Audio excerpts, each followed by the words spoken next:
All right. What is up? Welcome, Spoiler Kings. Just me right now. Brian and Brandman joining shortly. Brian had some car troubles and Brandman should be coming on in a little bit. But yeah, what's up? I saw everyone in the chat and I was like, all right, I gotta get going, man, because you guys are already talking about Star Wars and movies. Yeah, we already got a super chat from Collector. So always appreciate that, Collector, coming in before we even start the show with the super chat. It says going to see the drama tomorrow. I heard good things about it. I heard it's a good movie. So from the trailer, I wasn't too interested. Now I'm hearing more people talk about it. I'll probably watch it. I did have somebody in our Discord ruin it. I'm like, just let me know. Let me know what it is, and they told me, and I was like, okay, what her secret was. So yeah. So I was like, okay, that was interesting, but the stuff they told me was like, yeah, that's not even like the main thing of the movie. So I was like, oh, so hope you like it. I heard Zendaya crushes it in the film. I heard like everybody in the film crushes it. So, that's why I kind of want to see it because I heard the acting all around is like really, really good. So, Collector, always appreciate coming in, always hanging out with us, and the super chat. We'll give you well, we haven't played this one in a while. So, and I find this one funny. She got your ass. Thank you, Collector, for that. I got Amy over on the vert. What's up? We're saying what's up. Saying, hey Tank, what's up, Mama Bear? Let's see. We'll start from the beginning. See where you guys are at. Was that Tigo Neo? Spoiler Kings, the mid-season. Oh yes, we got to watch that. We're watching that for sure. The mid-season trailer for a Daredevil dropped today. Shadow Lord is cooking. With his merged tone of Andor, 1313 Underworld. Yeah, it's really good so far. Like it's setting up some like really cool stuff. I enjoy it. Sam Whitwer, the guy who voices Darth Maul, who's also he's done but he was Star Killer in the Force Unleashed. That's who that is. Absolutely crushes it as Maul. Absolutely crushes. Like he is the perfect voice of Maul. He's so good. But we're gonna be talking about Maul, and we're definitely gonna check out that trailer for sure. Oh man, what we got for now coming in saying what's up. Yep, hope everyone had a wonderful Easter, had a good weekend. Man, oh yeah, we're talking about that. First two Darth Maul show with fire. Yep, we are definitely gonna review that tonight. That was the fastest, most addictive 44 minutes I've ever seen you blink and it's over. It really was pretty quick. It was pretty quick. So I'm glad they did 2 episodes though. Well, I think they're doing 2 episodes every week, right? So, oh man, agree. The animation is amazing. That, oh man, you forget when you do go back to like people who or characters that were properly trained with the lightsaber, and you tend to forget like, oh yeah, no, like that's how badasses are with lightsabers. Like and especially Maul, like is so he's so flashy with it with the dual, with the double lightsaber. So and it looks so good in animation. The animation is so great for it. Yeah, definitely getting the young apprentice. So if anybody knows the EU stuff, um, I don't know if she's gonna be like the like legit version of the books of Darth Talon, but she's definitely was it Twi'lek or Twi'lek? Same, brace. So I think they're gonna go that route. They're just not gonna go the same uh evil sexy route. I think that we got before in the books. So yeah. They raised the bar with the remaining 4 Monday showings. They may have a new number one all-time animated show. Yeah, you're not wrong. They already gave it a season 2. That's how much like Lucasfilm and Disney like know it's gonna hit. Like before it even aired, they're like season 2. So, yep. Hopefully you're right. I'm not getting discussions related to anything related to what was leaked on Friday. I'm just enjoying the journey to see whoever else is keeping what I heard unboxed until later. Yeah. Yeah. Yeah. Yeah. Yeah, because I think like a bunch of people got to see the first like 8 episodes. So yeah. There from DTF right now. Oh my god. Ace, I gotta watch it. It's on my list. I today would have been a perfect day. I just completely forgot about it. Of course, we got Collector. What we're doing tonight? So I've got always still haven't gotten to stay. That one took me a while too, but yeah, it's Dragon. Yeah, I've already watched Shadow Lord. First episode were pretty darn good. Animation outstanding. Yes, it is.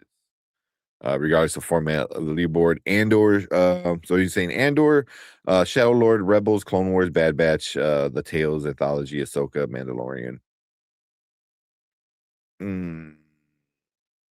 I mean, I get why so many people like Andor. It's season 2 definitely was better for me than season 1. But the Mandalorian is for me still.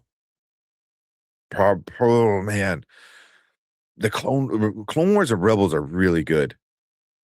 Clone Wars and Rebels. It just Clone Wars. The first couple seasons were kind of shaky, and then it kind of started getting better. But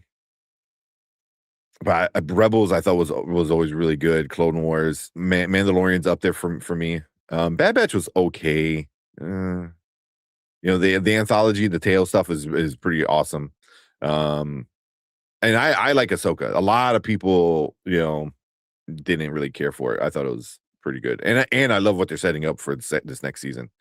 So, but yeah, Star Wars TV is kind of where it's at right now, for the most part. For the most part, animation though is pretty on point. So we got Amy on the vert saying Ace. Everyone's saying hello. For now saying Ace. I'm starting to think that that the wife's umpire boss that probably committed the murder. You're talking about DTF. What we got? Let's keep driving. I'm a veteran of the great recess rumble of '99 when we fought to protect the Pokemon cards, not survived the playground. Those who emerged became men. Now the aura is maxed out. Oh man, I remember when. That's how old I am. I remember when Pokemon first came out. Like I remember the craze. Remember the craze. Let's see where we at. Might be some on there. What's up, Drew? Appreciate Drew coming in, hanging out. Maddie, what's up, Maddie? What's up, Lawrence? Always appreciate Lawrence. I saw Lawrence over on Chill and Darius on Plan Fanatics. So you're in the chat. I was watching them earlier today. They're always fun. I really like Ahsoka as well. Yeah, I'm looking forward to season 2. Season 2, I think is gonna be so good. And I like I forgot his name, but it's the guy who played the Hound in Game of Thrones. He's replacing Ray Stevenson. Ray Stevenson, I think his name was. And that was such a great character. So I hope to get more cool stuff from him. And I think if they're going with like some of this like EU stuff with Aboleth, yeah, so Ray McCain. Yes, thank you, Michael. Yeah, Roy McCain. Yeah, he's a good actor. He's a really good actor. I mean, I think most people just see him as like, oh yeah, he was the Hound. I was like, no, he's the few things I've seen him in, he's been really good, really good. So, it's for sure big shoes to fill, for sure, because Balin was a great character. So. Never finished Rebels. Oh, dude, finish Rebels. It is so good. There he is. I can't let you be on this long without me. I got chat. I got chat. 13 minutes. I was like, good Lord, no. Let me get on here now. No, like they're finished Rebels. I will admit, like there's a where it kind of like not dipped, but kind of like I'm like okay, but then like it went through stuff and everything with all of the characters. It's a great ending, man. I really really enjoyed Rebels. Ezra gets really fucking annoying at times. Really annoying at times. Yeah, I was like, because you say like Rebel, I'm like Rebels. Yeah, Rebels is fine. It's good, but there's times where I guess there's times where like I dislike different characters all the time. That's just kind of how it works with Star Wars. Because think about it, when we started Clone Wars, I hated Ahsoka. Everyone did. Fucking, oh my god, everyone hated Ahsoka. But then like she's one of my favorite people. Like but it took a long like 3 years almost like to get to that point. I think once she got she kind of got. Well, no, she didn't get kicked out. They were thinking about kicking her out because she got framed, and then she's like, "Nah, I'm good. Fuck you." I'm left. Yeah. And then that's when people were like, "Oh, like you can do that?" Like and then it just shows you like how interesting of a character she started to become when she started to realize like, I don't have to be part of your group to be a good guy. Do you believe in Grey Jedi?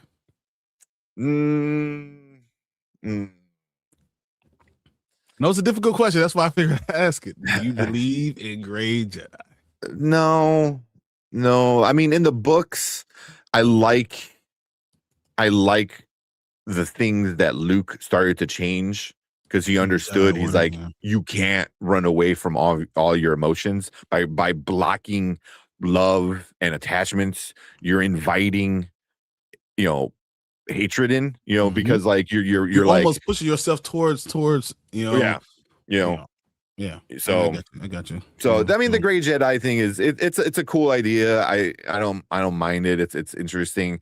But I never saw Ahsoka as a Grey Jedi. I think it was a cool title to give it, where it's like, well, technically you're not part of the Order, but also you're the most like ethically correct person.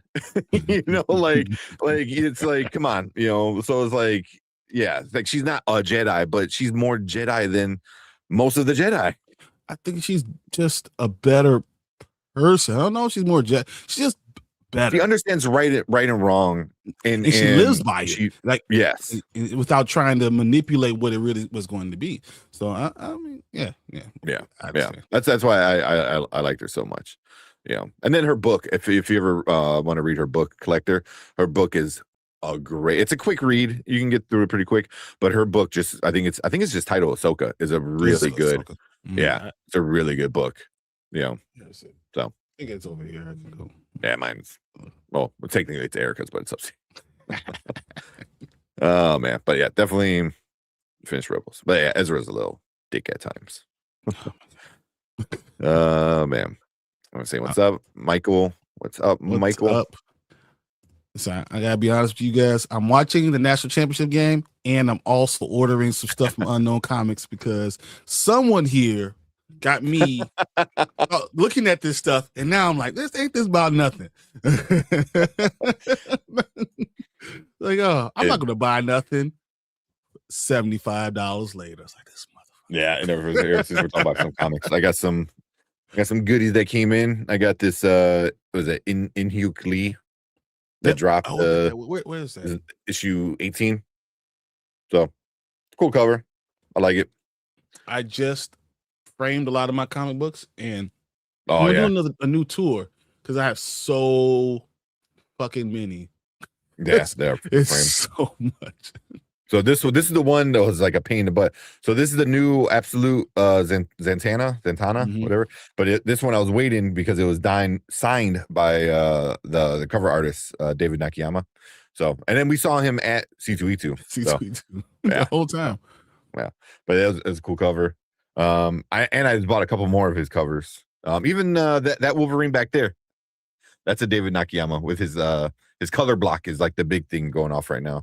I got my Mike Mayhew cover. Freaking gorgeous cover. It. I love this cover. I like it. He's such a great artist. His shit looks super sharp. And then I figured this might be pretty appropriate. I am not buying a lot of dork variants, but this one I had to get it. Yeah.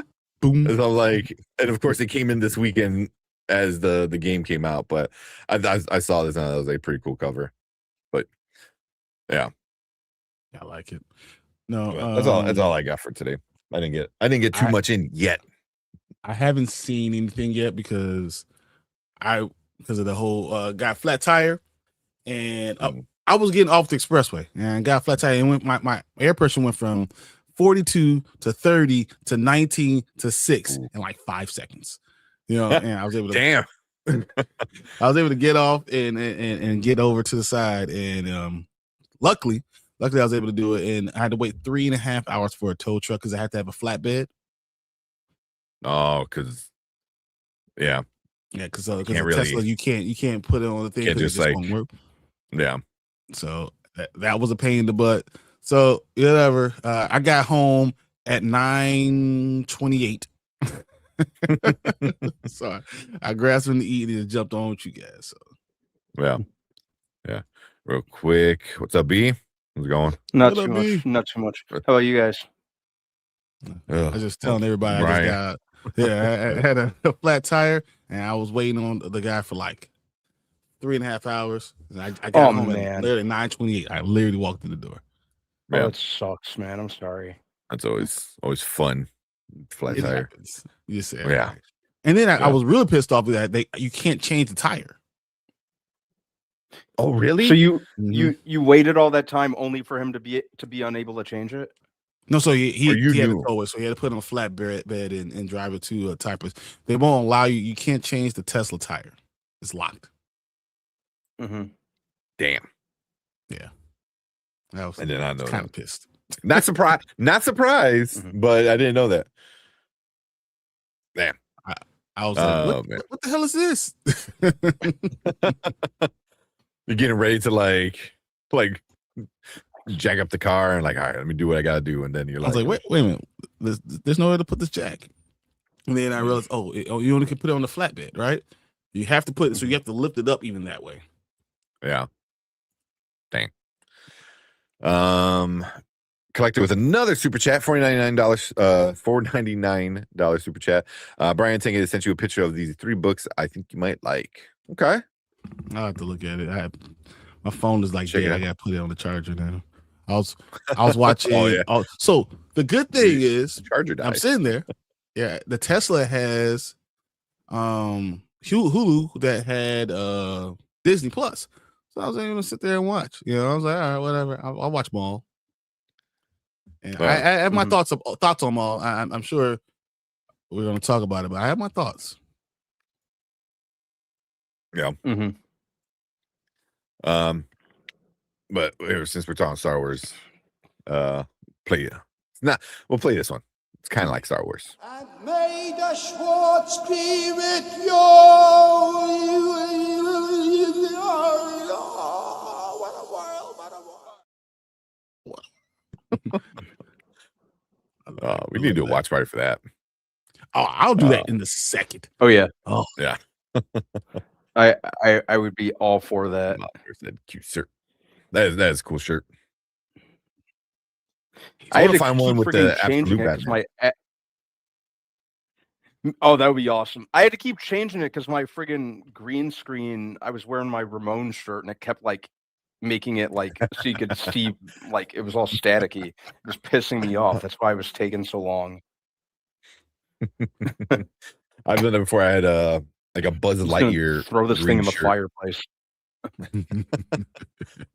Wow. Mm-hmm. Oh man. All right, let's run through these and we get everything going real quick because I know we got a bunch of new people coming in saying what's up. Star Wars is the gold standard for Star Wars TV is the gold standard for Star Wars right now until they fix the film arm of Star Wars. Yeah, we'll find out with the Mando and Grogu movie. But does that even count? Because that's just an extended extension from TV show. TV show. But it's still Filoni, and it allows you with Favreau to kind of see where this can go. Yeah. So I gotta give it that, and I'm excited by it. Mm-hmm. So yeah, I want to see what they do. That's all. Yeah, same. Yeah. Bean Pot. So you got a question? Ask all away. right. Ask questions. No, I saw the question. Yeah, don't, just go past that. Okay. Never mind.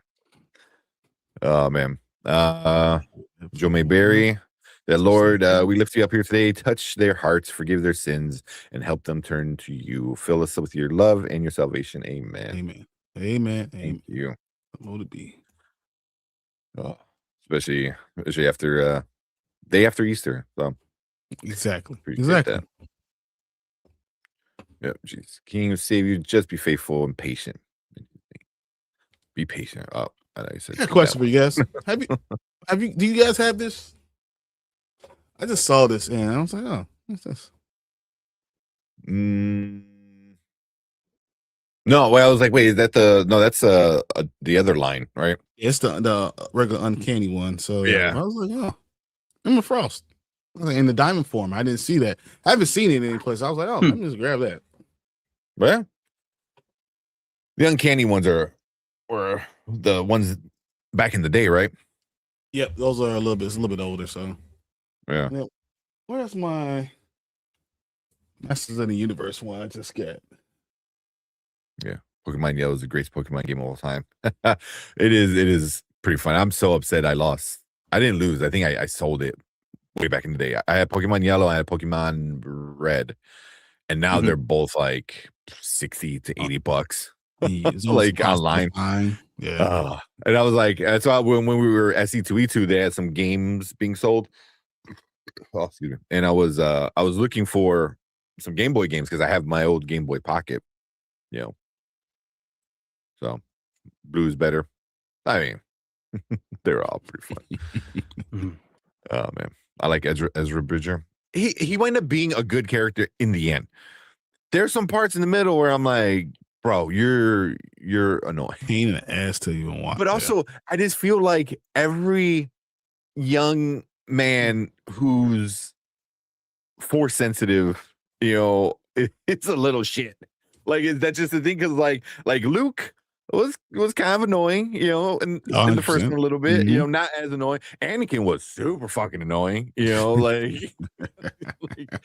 like almost in every stage of his life, because he was Darth Vader, so he was a super dick, like right. When he was a kid, he was cute, like people like hate on episode 1, but like him as an actor, I was like, he did his job, I thought he was fine. I don't care. He did absolutely fine. He did what he was supposed to.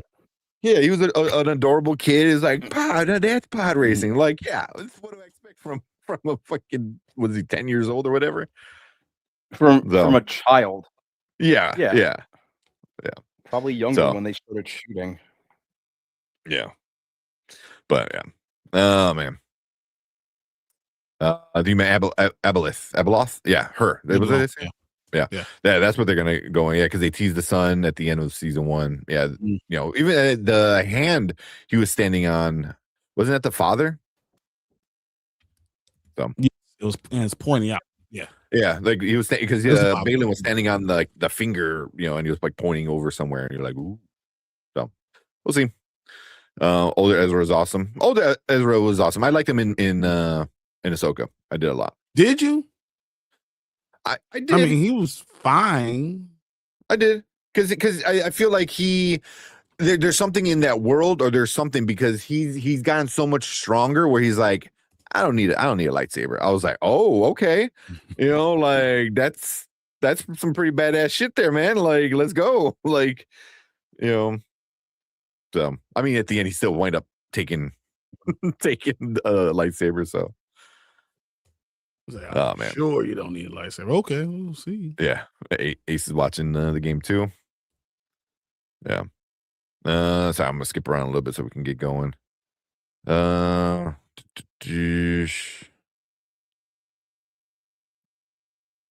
Oh man, I would love a second anime series as the continuation of the original GI, a real hero, American hero from the 80s.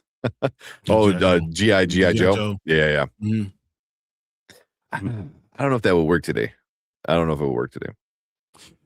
Unfortunately, I think it would work today because, but not. Good question. You couldn't enjoy it Mhm. the same way because someone's going to indoctrinate it and say real American what it means is going to be, just full of innuendos and all the other bull crap. So yeah, I mean you can do it. No one's going to like it though. Yeah. Mhm. Let's see. Baseballs, heck yeah. Spaceballs. Let's see. Can't understand the Civil War 2 announcement. Love Spaceballs. There's nothing wrong with Civil War 2. Civil War. The movie? The movie? Like the for the A24 movie? Yeah. Okay. Huh. That'd be interesting. I'm interested because obviously it'll be after the fact. So, but where's it going further? That's why I didn't understand. I don't know where it's going at next. Yeah. I mean, just because the movie ended the way it ended doesn't mean like, oh, everything is good now. Like, there's still a lot of other shit that needs to happen after that. So okay. Oh no. Are you talking about the Civil War 2 as in A24 or Civil War 2 as in, because I saw that the IMDb talked about Civil War 2 Civil War 2 with IMDb I saw. Whenever I hear Civil War, I always think of Avenger or Captain America. What's up, Tony? We got Captain Tony. America, yeah. What up, Tony? What's going on, Tony? Yep, Spaceballs episode 2. That's gonna be awesome. 2027. 2027 is gonna be a hell of a year. I hope Mel Brooks lives to see the movie.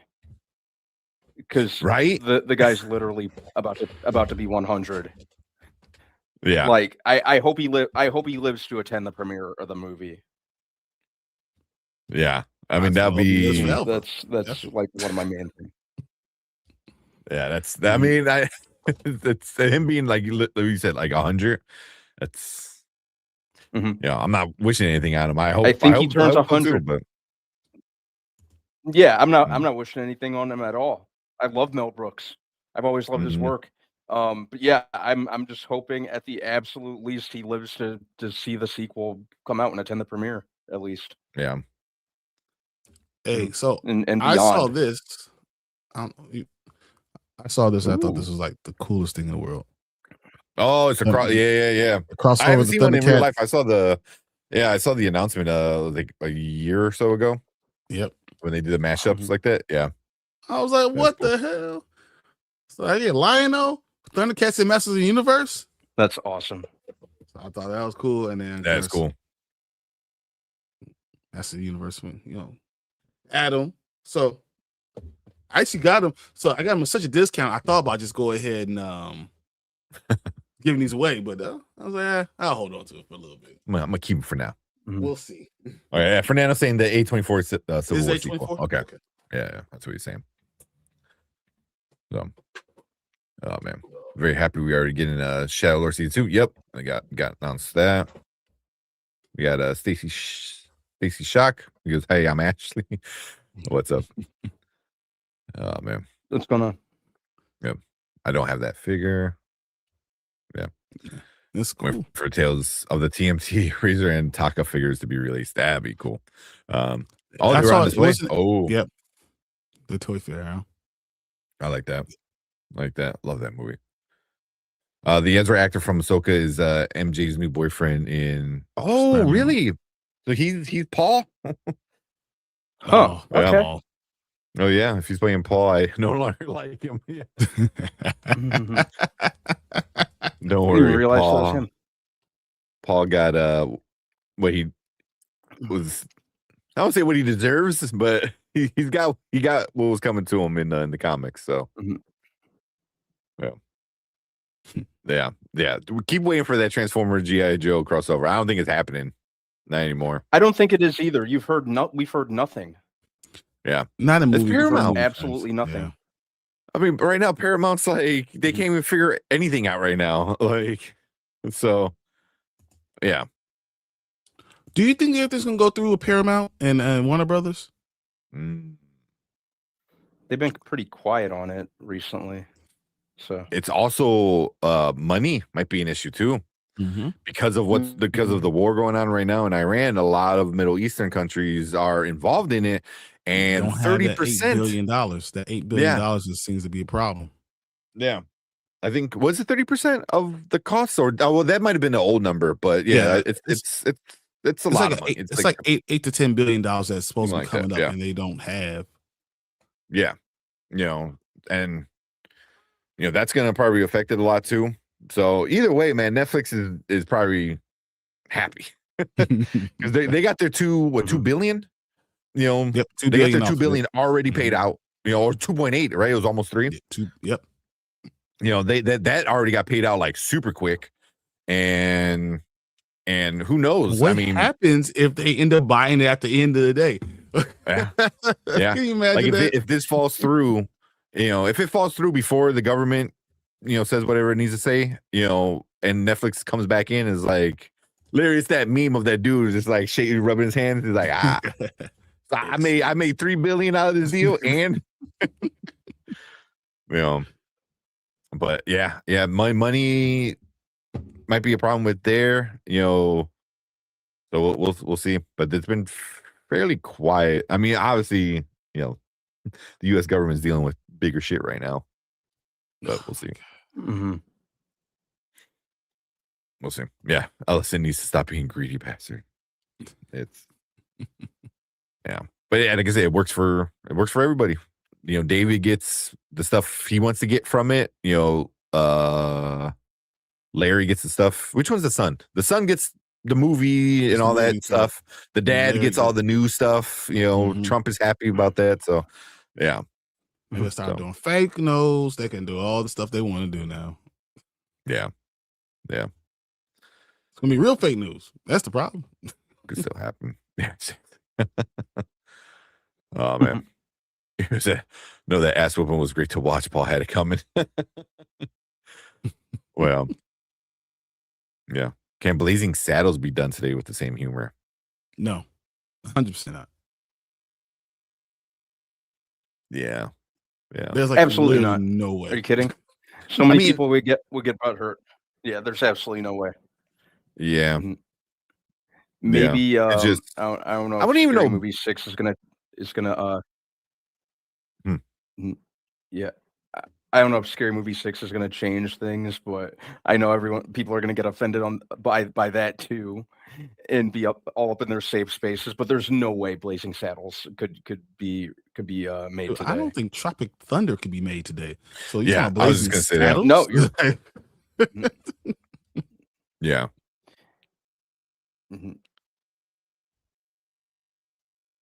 Let's see. I hope the government his guy danced with what was it? A tumble finger wag? No. Yeah. I doubt it's gonna be the government. I highly doubt it's gonna be the government. I think it's gonna be money. The money. They're not unable to complete the transaction with the money. Yeah. I think, I think that might be it. If the war drags out the deal, which is very, very much a possibility, and we start getting, after the midterm. So hopefully, it depends. What happens in the midterm. That could change.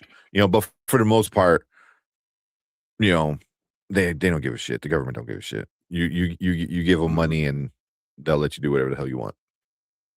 So yeah. It's even worse. Yeah. Transformers G.I. Joe crossover could still happen. It could. I wouldn't hold my breath. That's what I want to say. Yeah. Yeah, they've been very, very quiet on it. Like for a minute, it seemed like they were getting some movement on it, and then it just kind of seemed dead in the water now. Yeah. Well, at least for now. Yeah. And we don't need the government involved in how we make our movies. Yeah. bro. Exactly. And that I'm hoping that I think this is the reason why James Gunn is still there.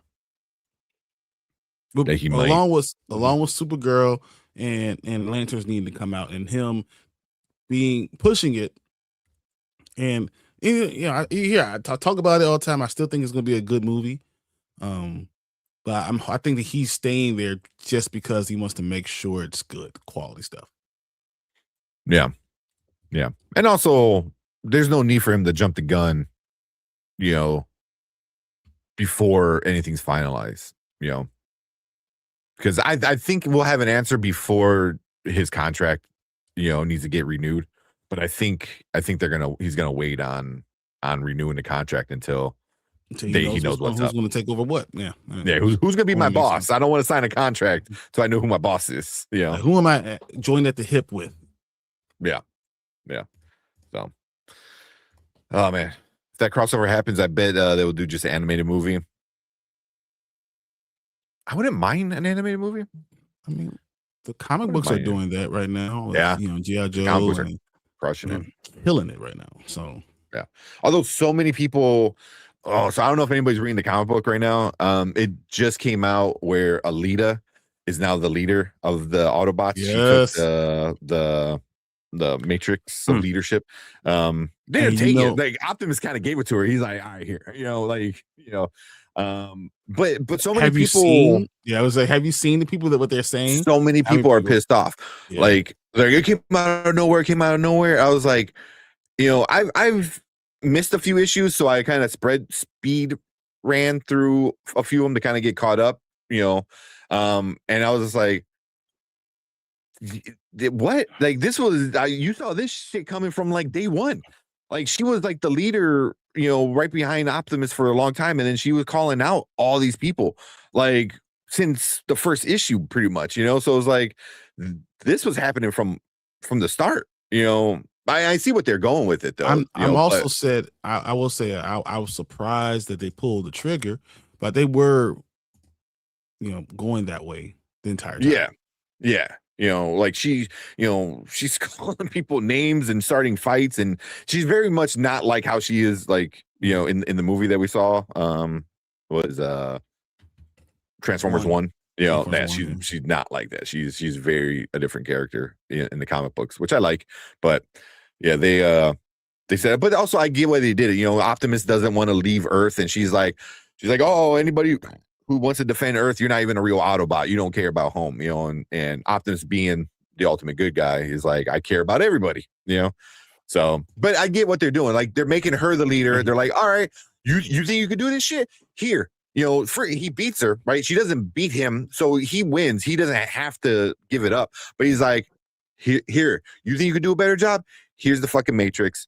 Go do a better job. And she's gonna F it up. I think she's gonna F it up pretty bad, and I don't want to say she's gonna come crawling back, but she's definitely gonna like regret all the shit she's done and said up to now.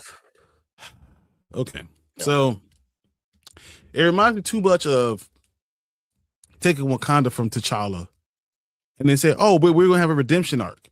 I don't like those type of things. That's the only thing I don't. But like. It's the opposite of a redemption arc. Mm-hmm. No, so she's going to end up coming back to him saying, "No, you're right. Please take over it." But you have to wait to get to there. Yeah. That's why she's gonna because he's still gonna do his thing on Earth, right? Because he has his own group of Autobots now that they're like Earth cyber, whatever the hell that you want to call them. I forgot the group. They don't believe that, or she doesn't believe. Well, that he's a real Autobot, right? Anymore. Yeah, because he doesn't care about his people, kind of thing. So, but yeah, but I mean, I think in the next few issues, or at least the next arc, which is like what 6 to 8 issues, like she's gonna lose bad, So, yeah, I think she's gonna get a lot of Autobots killed. So, which would be interesting. Be interesting. Yeah. We'll see how it works. Yeah. Duke and Optus are now on the same page together. Yeah, I need to get caught up with the G.I. Joe side of it. That's why I I need to can't get even caught talk up. on it right now. I'm not sure, but you know. Yeah, for real. So in the comics, there's the whole Energon universe. So it's Void Rivals, G.I. Joe, and Transformers. Transformers. And they're all tied together. So yeah, all in the same universe. It makes sense. So yeah. And it's Robert Kirkman. So Robert Kirkman does amazing shit. Walking Dead, everyone, the comic books were great. And Invincible, like, so he knows how to write a good story, and he's in, I think he's doing, was he doing Void Rivals? Which one was he writing?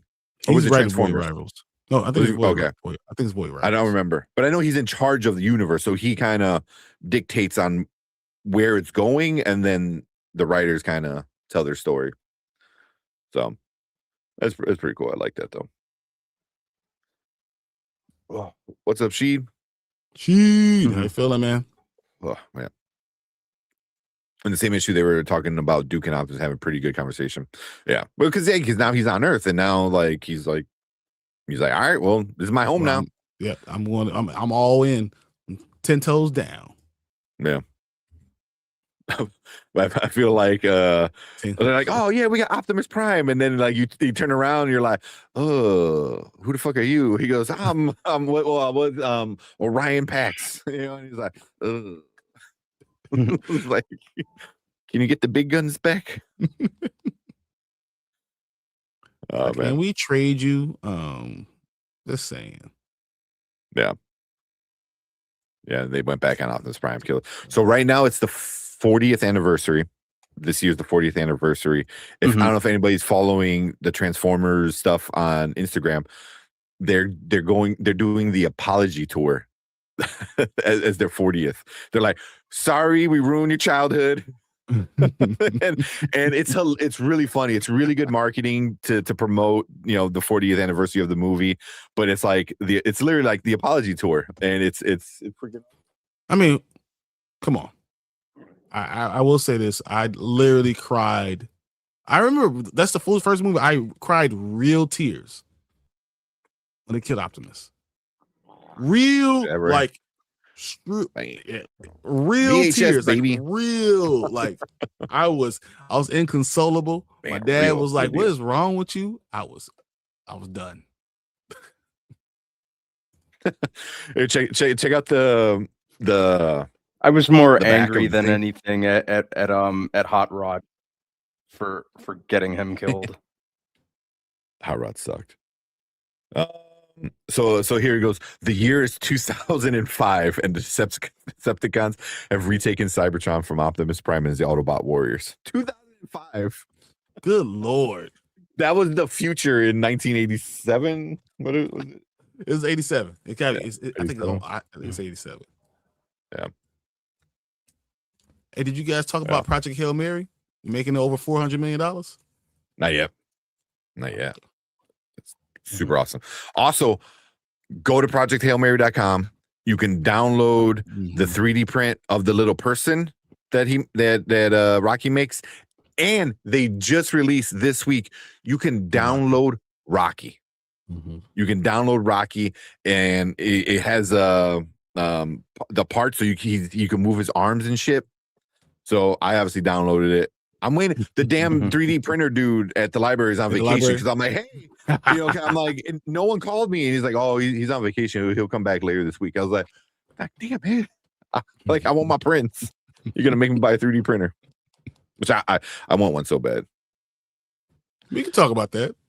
Figure that out. I want one so bad. Oh man. All right, let's we got Squishy. What's up, Squishy? What's up, Squishy? Robert Kirk make the sequel Marvel Zombie series on Disney Plus. Did he? I'm not sure. I mean, that I'm not sure about. Think about Invincible all the time. Marvel Zombies. Invincible, Walking Dead. Those are Yeah. the big ones. Excuse me. I hope you guys are having a good day. We are. Even though Now we are. Yeah. 30th anniversary of Beast Wars. Now I feel old. Now I feel real old. Damn, man. So they had Optimus. Well, I got those things that had Optimus Primal. I almost got it. I didn't pull the had a trigger. bunch of those. I had a bunch of those when I was a kid. I had Optimus, I had Rhinox, Rat Trap, Cheetor. I had Megatron. The Megatron was fucking dope with the T-Rex. Scorpionox. Man, I had so many of them. Had Megatron. Yeah, but had the T-Rex one. Everyone had that one. The T-Rex. Right? Yeah, that was so. Yeah. And that's why I'm like even when the kids grow up and they're like, I don't want these toys, I was like, and you go in a box. It's like, because like, who knows? By the time you're like 30 to 40, you're like, oh, I had that, and then I'm like, here you go. Oh man. Yeah, he's not joking, Fernando. There were kids screaming in that movie theater. Ooh, I promise you. Oh my god, that's the first time I remember crying at a movie. I was furious. My growing up, my best friend Darren. Darren's a few years older than me, and when saw it and literally he told me about it. I was like crying. And then we were watching the movie, and I was bawling. Yeah, inconsolable. Went to my room, slammed my little door. I'm like little 4-year-old. Slammed my little door, and then crying. My dad's like, "Son, what is wrong with you? They killed Optimus." What's up, man? You should ask my dad about it because I was just with him. I was with him today. Because he picked me up from the car. But yeah, I was furious. Oh my god! I remember I was done. Yeah, yeah, yeah. I was. Everyone was not happy with it. I was like, and then Megatron gets like resurrected as was it Galvatron? Galvatron. Yeah. Galvatron. Yeah. So I was like, So yeah. I was like, but you can't resurrect Optimus. And then like the next season is just like, here's Optimus. Like the movie didn't even happen. You know, it was like they realized they screwed up and yeah, they brought back Optimus. They I have all the Transformers box sets, so yeah, they resurrected him.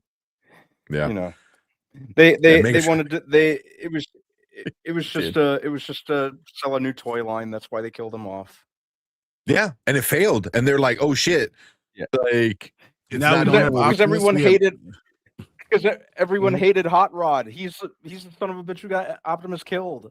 Yeah. And then he becomes the leader. It's like, no. And then he becomes the Prime. No, yeah. He's literally Scar. And that was my thing. He's literally Scar. Scar. But it's like, did he was he the rightful leader after Optimus just because he caught the matrix of leadership before he gave it to who initially got it? Because before Hot Rod got it, somebody else got it. Yeah. I'm gonna bring a fart. What was his name? What is his name? Oh my god. You made me forget. Anybody remember? I gotta look up. Yeah. Come on, guys. Come on, chat. Look it up. I want to say Ultra Magnus. Yeah, Ultra Magnus. Yep. Yeah. Because he was handing it off to him, and then Optimus dropped it, but then Hot Rod grabbed it, and then gave it. So I was like, wait, so is that why? Like, why was Hot Rod like? Because Ultra Magnus was just a shitty leader. Yeah. So, the Matrix has to accept you pretty much. Yeah. Yeah. Also, that's right. I have a 3D print ready to go. Hopefully, I wanted to get it done. It's probably gonna cost me a little bit, but it'll be a lot cheaper than buying it. The actual Matrix of Leadership, you can 3D print it, and it has the thing so you can open it up, and then it floats in there, and it tells you how to do it. Like you get this like fishing wire and shit. I'm like, it is the coolest thing. Like, I want to do it so bad. Because otherwise, you can buy it, and it's like what, $200 from. Yeah. So I would guess $200. Rod is prime. Roddy is prime. Yeah. Because they have the first one. Custom for Magnus. Yeah. But definitely check out Secret Galaxy. They have a episode about the movie and everything about the movie. Yeah. So yeah, Jazz or Ironhide have been the leader. Ironhide, I can see that. Mhm. Yeah. When he Ironhide, dropped it yeah, and Hot I can Rod see picked that it up, before started to Jazz. glow. Yeah. Well, that's why I was like, is it just, was it because he's the next person to touch it, or was he supposed to always be the leader? You know what I mean? So I don't know. Yeah. When he tries to open, he says, "Damn it," right before he gets destroyed. Yeah. I gotta watch it again. Now I got a VHS player at home, so I can actually watch it. See. So hey, I did want to say this because Tony had to put this up there. Right, I saw you highlighting that guy's comics. That's what's up. Oh, Dude, yeah. check it out. I really think that he did a great job. The fact that he put money into this. This is, and you know what I will say, for the Onyx, he said volume 4 is the better one. This one's about these brothers that kind of grew up together and how they kind of get their powers and stuff like that. And it's very streets of New York, like 80s, mixed with, you know, how you know, karate movies were like the thing in the 80s. And it's kind of a mix between those type of things. And it's pretty good, man. I give it to him. He did a pretty good job. I might buy the volume 2. So I went on the website. I already looked that up. So I think I'm gonna buy volume 2. So yeah, no, he did a big thing. But he was trying to be this, you know, this warrior. There are warriors in the comic book. And you know what? Next time we should not have me interview someone who is supposed to be this big warrior, because I definitely I looked at the video. Comment, I was like, look at Danny. Well, Ace said it. He was like, yeah, I made him look so small because I didn't realize I am 8 inches taller than him and like 60 pounds more than him. Like, it was like, I didn't think about it, but I watched the video. I was like, yeah, that's a problem. Well, especially you're in the foreground, so it makes you look even bigger. If I stood in front of him, you wouldn't see him at all. Yeah. But he was a cool guy. I know Danny was like, "Oh man," he goes, I don't know if I'll be wearing that." You know, I was like, "Come on, Danny." You know, I was like, somebody needs to work out. He don't need to work out. He's fine. Like that. Yeah. But man. But yeah, definitely check out those shorts. Talk to Concrete Comics and what was it? Rendering Omega, I think. Renderings Omega. Yep. Rendering Omega production. Yeah. Super cool.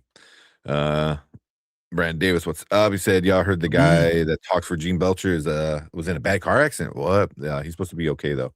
I did not hear that. That sucks. Yeah. I didn't hear that at all. That's crazy. I hope he's okay. Yeah.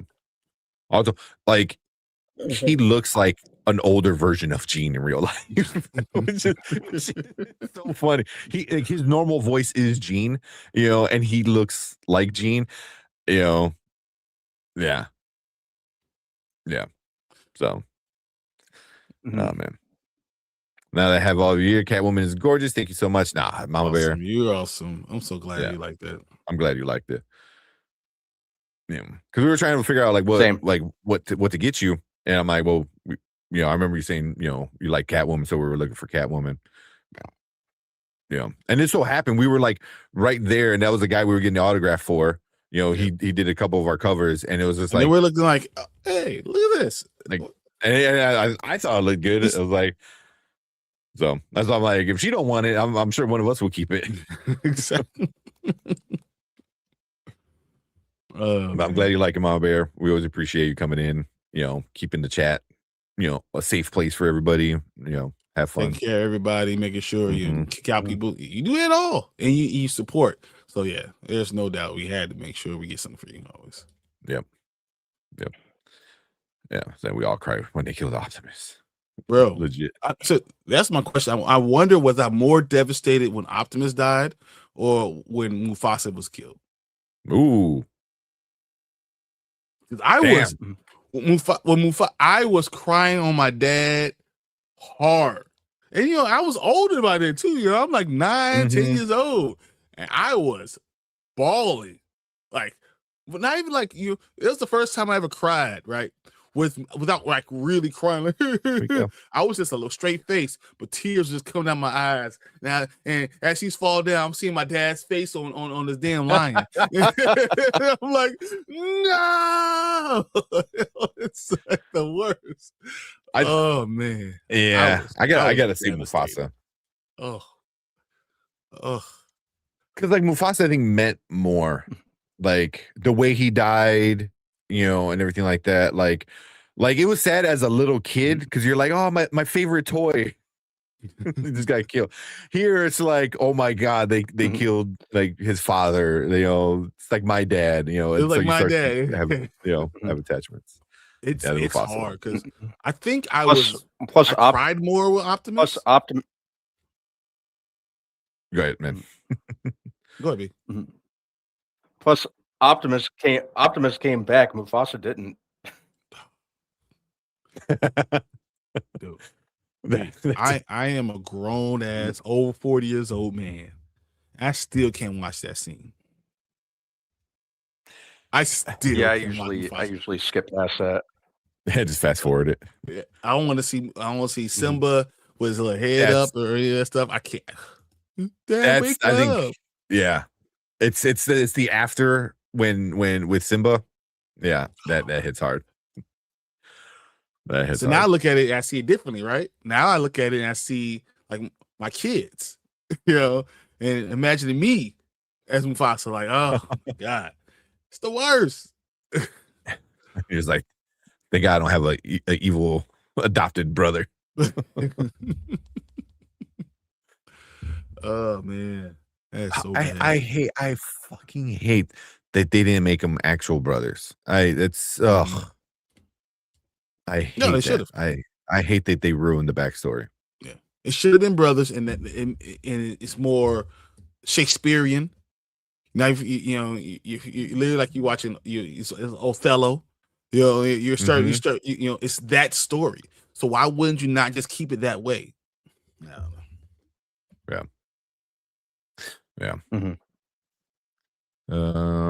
Keep going. Ace said it was laughing his ass off in the interview. He was trying real hard, man. It's not my fault. It's not his fault. Imagine how good he would look. Like B is big, but he would have been taller than him, so it wouldn't have been that bad. It just looks worse when I'm doing it. It just, I don't know. It didn't look as good. Because I'm like, I didn't notice it. Maybe because like, I'm with you in real life, so I'm used to you being taller than most other people. So I think here, on stream, people don't see you as being like a good like 5 inches taller than me. So yeah, I don't know. That's why it didn't register for me. But now I hear everyone seeing it talking about. I was like, oh, I don't think you guys understand. He's tall, like he's like that's the thing, because the dude wasn't like a short guy by any means. He had to be like 5'9", maybe 5'10". 5'10". He maybe a $190. That's a bigger. That's a dude. That's a guy. Yeah. Yeah. But I'm just 6'5", 265. Yeah.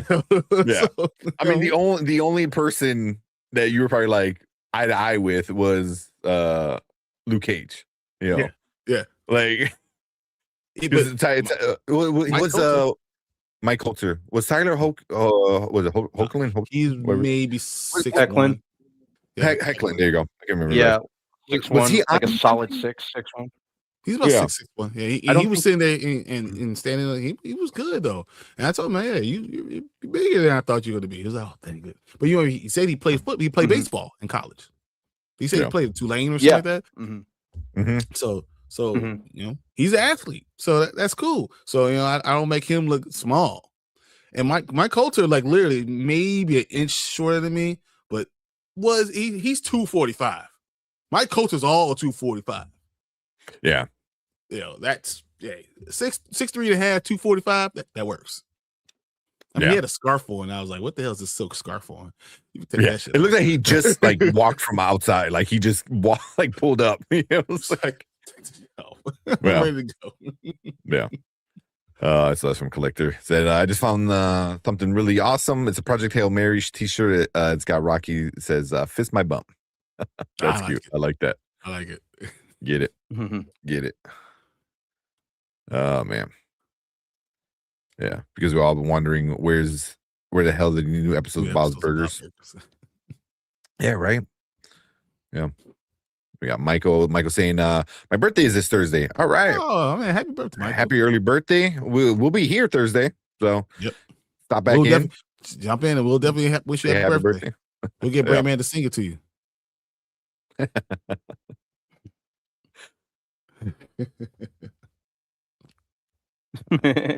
That'd be funny. Yeah, lost track. There we go. She's one of my favorite Catwomen. Yeah. I mean, the Michelle Pfeiffer one is so iconic. Like she. Oh man. Yeah. That I fucking love that movie. Batman Returns was so good. Yeah, it was. It still holds up like crazy. Like the first two Tim Burton movies, I absolutely love. This is Danny DeVito as the Penguin. It was like perfect casting. Perfect. Like it's still cheating. Like that's cheating. It's cheating. He's a penguin. You can't cast the Penguin as the Penguin. That don't make no damn sense. Come on. Yeah, like the one thing that always sticks with me, and I always like whenever I hear people do something similar, I always make fun of it, is like when he like walks and he's all angry, he's like he does like hard to breathe kind of like speed walk. Like that's whenever I hear somebody like grunting as they're walking, that's what I picture is like the Penguin like all like grimy in his onesie and shit like. Oh man. And then my kids have like a kid book for Batman Returns, and they constantly want me to read it. And the first time I read it, I'm like, how are they gonna do this? And it starts off with like them, putting them in the basket in the river kind of shit, throwing them away. So they kiddie friendly it up like a lot, but it's pretty good. All the drawings are gorgeous. Throwing the Penguin away, a baby away is not a great. The way they word it is very like, they weren't good people and they weren't good parents. And I was like, yes. So they definitely, ride that line of like of it. But yeah, this might be bad. yeah. I was kind of worried, but I'm like, okay. But yeah, I got to bring it down next time and show you guys because story time. There we go. They constantly want me to read it. They're like, Batman. I was like, all right. Read when you a bad little boy, I throw you in the river. Yeah. Yeah. Oh man. Yep. There you go, Team Aries. Awesome. Yeah, because she's his birthday. Mufasa. Really? Yes. Hell yeah, Mufasa. What? Yeah. What is wrong with you? Of course, man, Mufasa. that was traumatized. Bro, I held my dad harder than I ever held him ever. like, no, you're not going anywhere. I can't let you go the next day to go to work. Because I think I wouldn't let him go. I was like, nope, going with you. Going with you. This is it. Now that I think about it, I think that was probably my first theatrical experience where I really got upset. Where I first remember getting upset. Mm-hmm. Bambi's mom over Mufasa. What the hell? Bambi's mom, she's a deer. I was like, well, that's up there. That's up there. I mean, you can say Littlefoot, Land Before Time. That was another traumatizing one. That's another one.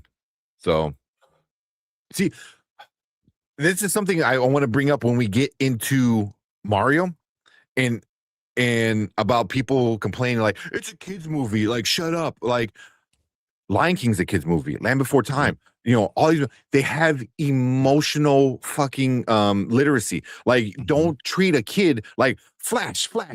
Was it good? Like no, you do things like, man, like, it doesn't necessarily mean kill a parent, you know what I mean? Like Disney's known for, but it's like having some kind of thing. Zootopia 2 had a lot of like emotional literacy where it was like, and it was an amazing movie, and it was a kids movie. So it was like, just because it's a kids movie doesn't need to be just brainless slop thrown at you, And I'm not saying Mario was brainless slop, but it's a kids movie. The it's a kids movie excuse is such a cop out, and it's insulting to kids because you're basically saying kids are stupid and have short attention spans. Yeah, exactly. E.T. Yeah, devastated. I didn't cry the same way, but devastated. Oh my god! Are you like pointing at the screen? You're like, it's like, touch it right here. Yeah, no. Yeah, but. It's Prime. I mean, Prime was upsetting as a kid. I'm not gonna sit there and lie. Yeah, only Prime. Hanzo said he was 20 years. Yeah, he was 19. He was 19. I was a grown man. Yeah, he was 19. Dude, I'm a grown man now. Still can't do it. If I'm watching the movie and my dad's in the same room, I still go give him a hug. Right now. And it's crazy because I'm so much bigger than him, right? So like, my dad's like 5'9", 204, 205. Like, I'm so much bigger than he is. And I like give him a hug, I pick him up. Like, oh, Dad. The first time I met your dad, and I was like, where does Brian get it from? Because your dad's he's like, not short, but he's 5'9". He's 5'9", 205. And I remember the first time I picked him up, he was like, "What the hell, dude? Don't do that again." the moment when you outgrow your dad is like it's life changing. It's like you're like, oh, okay, this is how it's gonna be from now on. Yep, this is how it was. Yeah. All right. Let's get going. Meku brothers, Scar and Mufasa. They should have been real brothers. That's what Othello. That's what it should be. Like, you should brothers. That's what it should have been. Yeah, Mufasa is the first project of Aaron Pierce I've seen. Lance would be the second. Check out, what was the other one on Netflix? What's that? Oh my god, what is the name of that movie? Oh my goodness. Rebel Ridge. Yes, Rebel Ridge. Yeah. The Rebel Ridge is a good one. It was a good movie. He's pretty good in that one too. Good action movie. That definitely made him out to be like, it was like a Rambo light kind of story. Anzo, like Rambo with racism. You honestly, you're heartless. You have no heart. Yeah. He said, I felt nothing for Lion King. You have no heart. Like, literally, you got a heart hole, right? You just have a black hole in your chest where your heart should be. You felt nothing for Lion King? Yeah. This feels like it's... Hold on, I gotta play this. It stinks. It's the most popular like Disney animated movie. Like, if it's not the most, it's definitely top 3 in like everyone's list. Except for it is literally, when you ranking the greatest movies of all time. Oh, it's up there. Always in the top 10, top 50. I'm talking about going against, Shawshank Redemption. Yeah. Lion King is up there. Need that emotional damage one. Oh my god. Do we have that one? Yeah. Emotional damage. Yeah, we definitely had that. I know we have. I can't find it right now. Yeah. Neither can I. Yeah, seriously, dude. Did we delete it? Oh, but this one I was thinking about too, because it kind of was this one. You are wrong. All of you are wrong. That's nice. I actually it's literally Brian every 5 seconds with Hanzo. You're right. I played this the big clip last time. I'm gonna play just the short one. Everyone in this room is now dumber for having listened to it.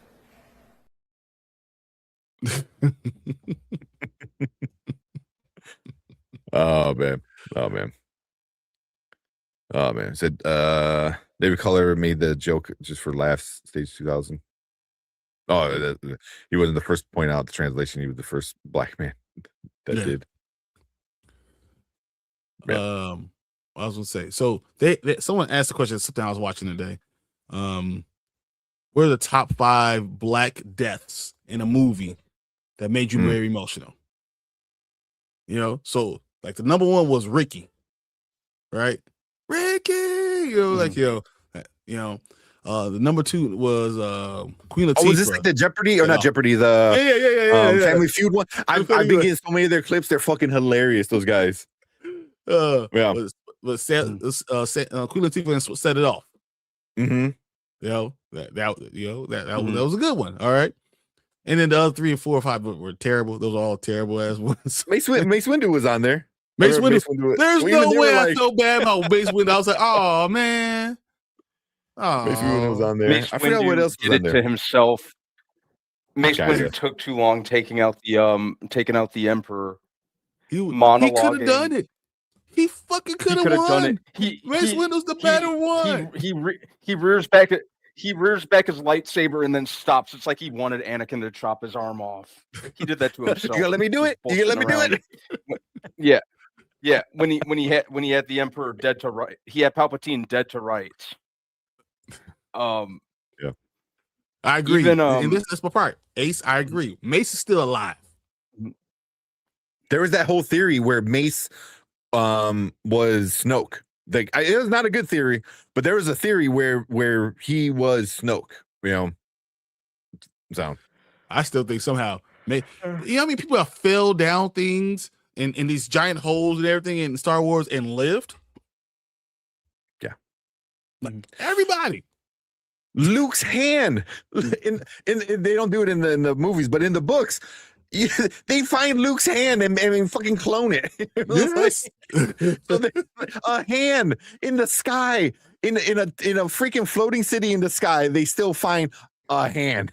You know what I mean? It's like in the biggest like city in all the galaxy in Coruscant. Like this dude just Anakin just jumps out of freaking moving cars to jump into another one. But like, so stupid. Like. Mace, there's no doubt in my mind Mace Windu's alive. Maul's alive. Then Mace. John Coffey. I think he was on that list, was he? He wasn't on the list. He deserves to be on that list. Oh my god! If you literally, if you didn't cry a little bit, even a little bit, when John Coffey died, okay, you don't deserve it. You don't. You have no heart. You have no heart, like at all. Right. The Halle Berry monster ball was devastating. But I got to kill it. Mm-hmm. Don't make her feel good. No. All right, Michael. See you later. Yeah. Oh, I know we got a few trailers we're gonna get into. We got Travis. What's up, Travis? What's up, Travis? All right. I saw the timeline. All right, we gotta get going. Yeah, for sure. Because we got Mario to talk about. We got Maul to talk about. The reason I brought that up because I say Mufasa should be on that list. Oh, the dude said Mufasa, and he got X, and people were making fun of the other people. Were making fun of him. No, Mufasa's not dead. I was like, he's 100% not dead. He's black. He was like, oh, he's a lion. I'm like, so what? You tell me that this father in the damn in Africa, in the middle of Africa, showing everything like touches my kingdom, and he has James Earl Jones is the voice. Yeah, James Earl Jones the voice. Tell me he's not black. Whatever, dude. That was like the second one because they guessed Ricky, right? That was the first guess, and that was like number one. And then they decided to play it, and then the second person was like Mufasa, and they're like, "Oh, that's stupid." I was like, "That's not stupid. That is the greatest answer ever." You know? And then it was like, "Nope." But they said, Mufasa. They said, "Yo, that's so stupid." They said Mufasa did get 7 votes. Yeah, yeah. It was on there. It was on there. Yeah, I've been getting a bunch of their clips, and they've been really good. One was like, name the what was it, like the 6 most popular bald black men, or not even black actors. You know, and Michael Jordan was up there. Yep. One that got me was Cynthia Erivo. Like that. She was.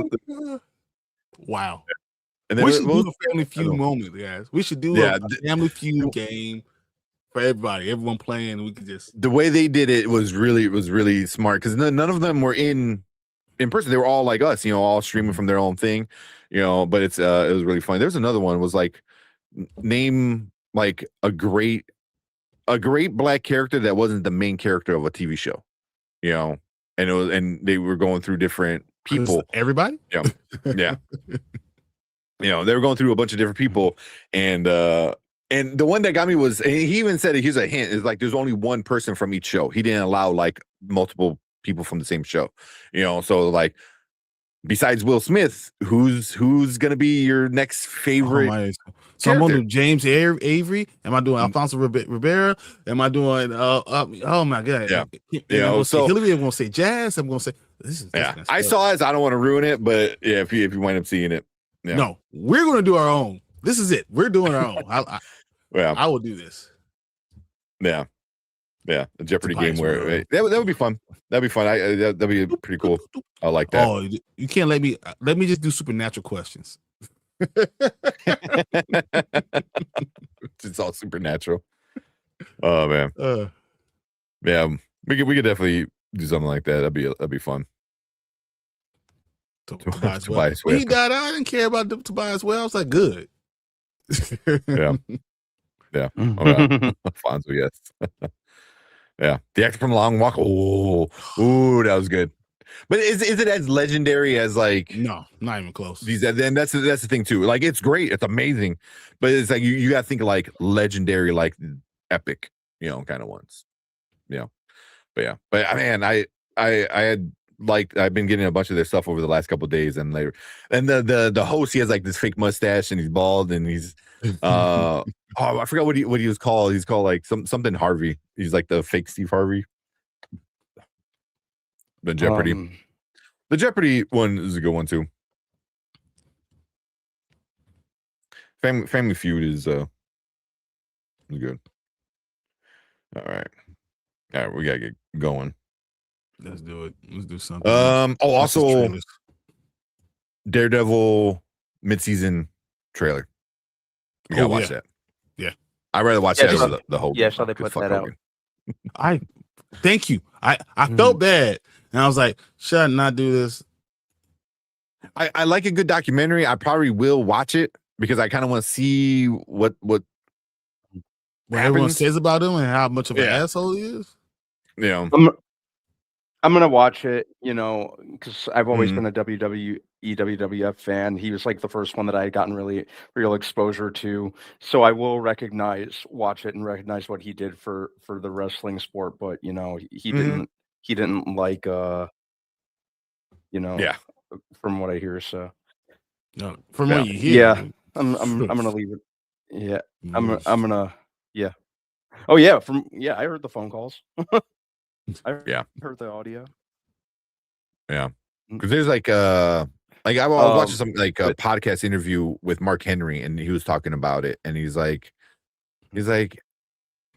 I never dealt with it, but it's hard to deny the shit you hear, so it's like, just because he wasn't ignorant or mean to me doesn't mean he's not, It was something along those lines. I'm definitely summing up like a 20-minute interview. But yeah. Yeah, some big reveals. Yeah, I want to watch that trailer. The world's proud new trailer. But we got that on our list. The what doc? The Hulk Hogan. There's a Hulk Hogan documentary coming out. Yeah, it's gonna be on Netflix. What's it called? Like Great American Hero, some bullshit. Something like that. Yeah. Something to that effect. Yeah. All right. Let's say. Actually, you want to watch the Lord of the Flies? Hell yeah, I want to watch. I have not seen this trailer yet. I haven't heard anybody talk about it yet, and I love Lord of the Flies. The original movie, the book. Like, oh, The sky is Oh, good. come on, what the heck? Trying to pause it. Yeah, As soon Lord, as we it's done just with this and bring it up, I'll bring up the Daredevil one. the Daredevil trailer. Vince I McMahon downloaded has a it. documentary coming out too. Did he have a documentary out already? I could This be is wrong. how you become the biggest douchebag and talk about never having drugs and have 40-inch arms at 60 years old. And I was gonna say, like an 80-year-old man being insanely jacked like that. Yeah. Yeah. But I just want to throw out there. I said we were gonna come back Monday and Super Mario Bros. Is gonna be over $300 million. Yeah. At $372 million. Yeah. Mario Bros. It pretty much already caught up with Project Hail Mary in one weekend. Yeah. I remember reading Lord of the Flies in school. Good times. It's just such a like primal. It's so primal and it's just so like, oh, it's so good. Also, It's the real story of what Pinocchio would have happened on that damn island. yeah. Also, The Simpsons We're has dying. one of the best.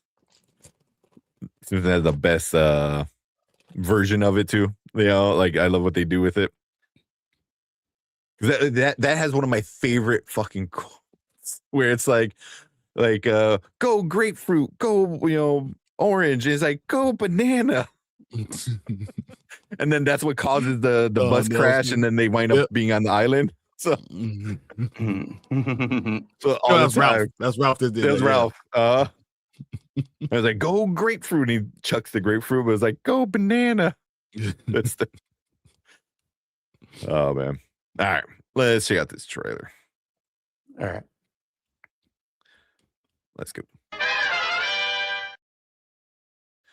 All right, what is up? Welcome back to the Spoiler Kings. We have another trailer reaction for you guys tonight. This is the new Lord of the Flies. Is it a movie or is it a show? It is a I forget. Netflix show, I believe. Is it Netflix? Ooh, okay. It's Netflix. I don't know if it's a movie or show. I think it might be a movie. It might be. It's Netflix, definitely. Yeah. So, Either way, if it's a show, you can watch it all at once. If it's a movie, you can watch it all you at watch once. all at once. So yeah, Netflix. That's pretty good. I didn't know it was Netflix. So yeah. So let's check out this first trailer for this remake and see what we're getting. Yeah. Bro, do you guys know anything about Lord of the Flies? That Oh yeah. that's gonna be tough, Piggy. bro. Yeah. Piggy. Yeah. Mm. Yeah. Damn. I mean, that's a pretty short trailer. I'm assuming it's like a teaser or something. But It comes out May 4th, and May 4th this year. I mean, this year come. yeah, it's a month. Yeah, next month. Mm-hmm. So, Yeah. I mean, that's all you really need, man. You get from there, like, if you never read the book, you never saw the original movie or anything, like, you get like, oh yeah, this is gonna be some brutal shit. This is gonna be like, when young adolescent boys have no rules, Yeah. This is why young adolescent boys have to have a strong hand. Have to have a strong hand, because if not, they turn into that. Lord of the Flies. Yeah. So, whew, man, that was a good trailer. That was really good.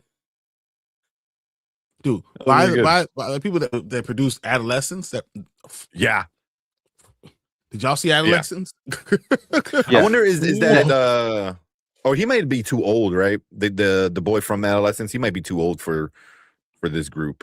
He might be. Yeah. Might be. Yeah. Just barely. Yeah.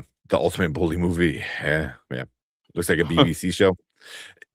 It kind of, it's not a bad thing. BBC has some like really great, shows.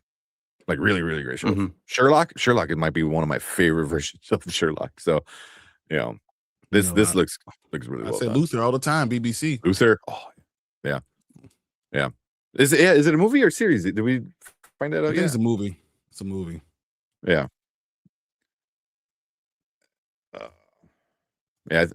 I hope it's a movie. You can't do this. It's a mini series. That makes sense if it's a yeah. mini series. Yeah. Okay. So Yeah, it would be very much like Adolescence. Mhm. So probably Yeah. 3-part. We're talking Oh, about, this like is 4 gonna be episodes, Ooh, this is gonna be something tough like to that. watch. 4 episodes. Yeah. Really tough. That's gonna be tough, man. Excuse me. Mhm. Yeah. Damn. It's gonna be. It looks good. Netflix. They put money behind stuff. Mhm.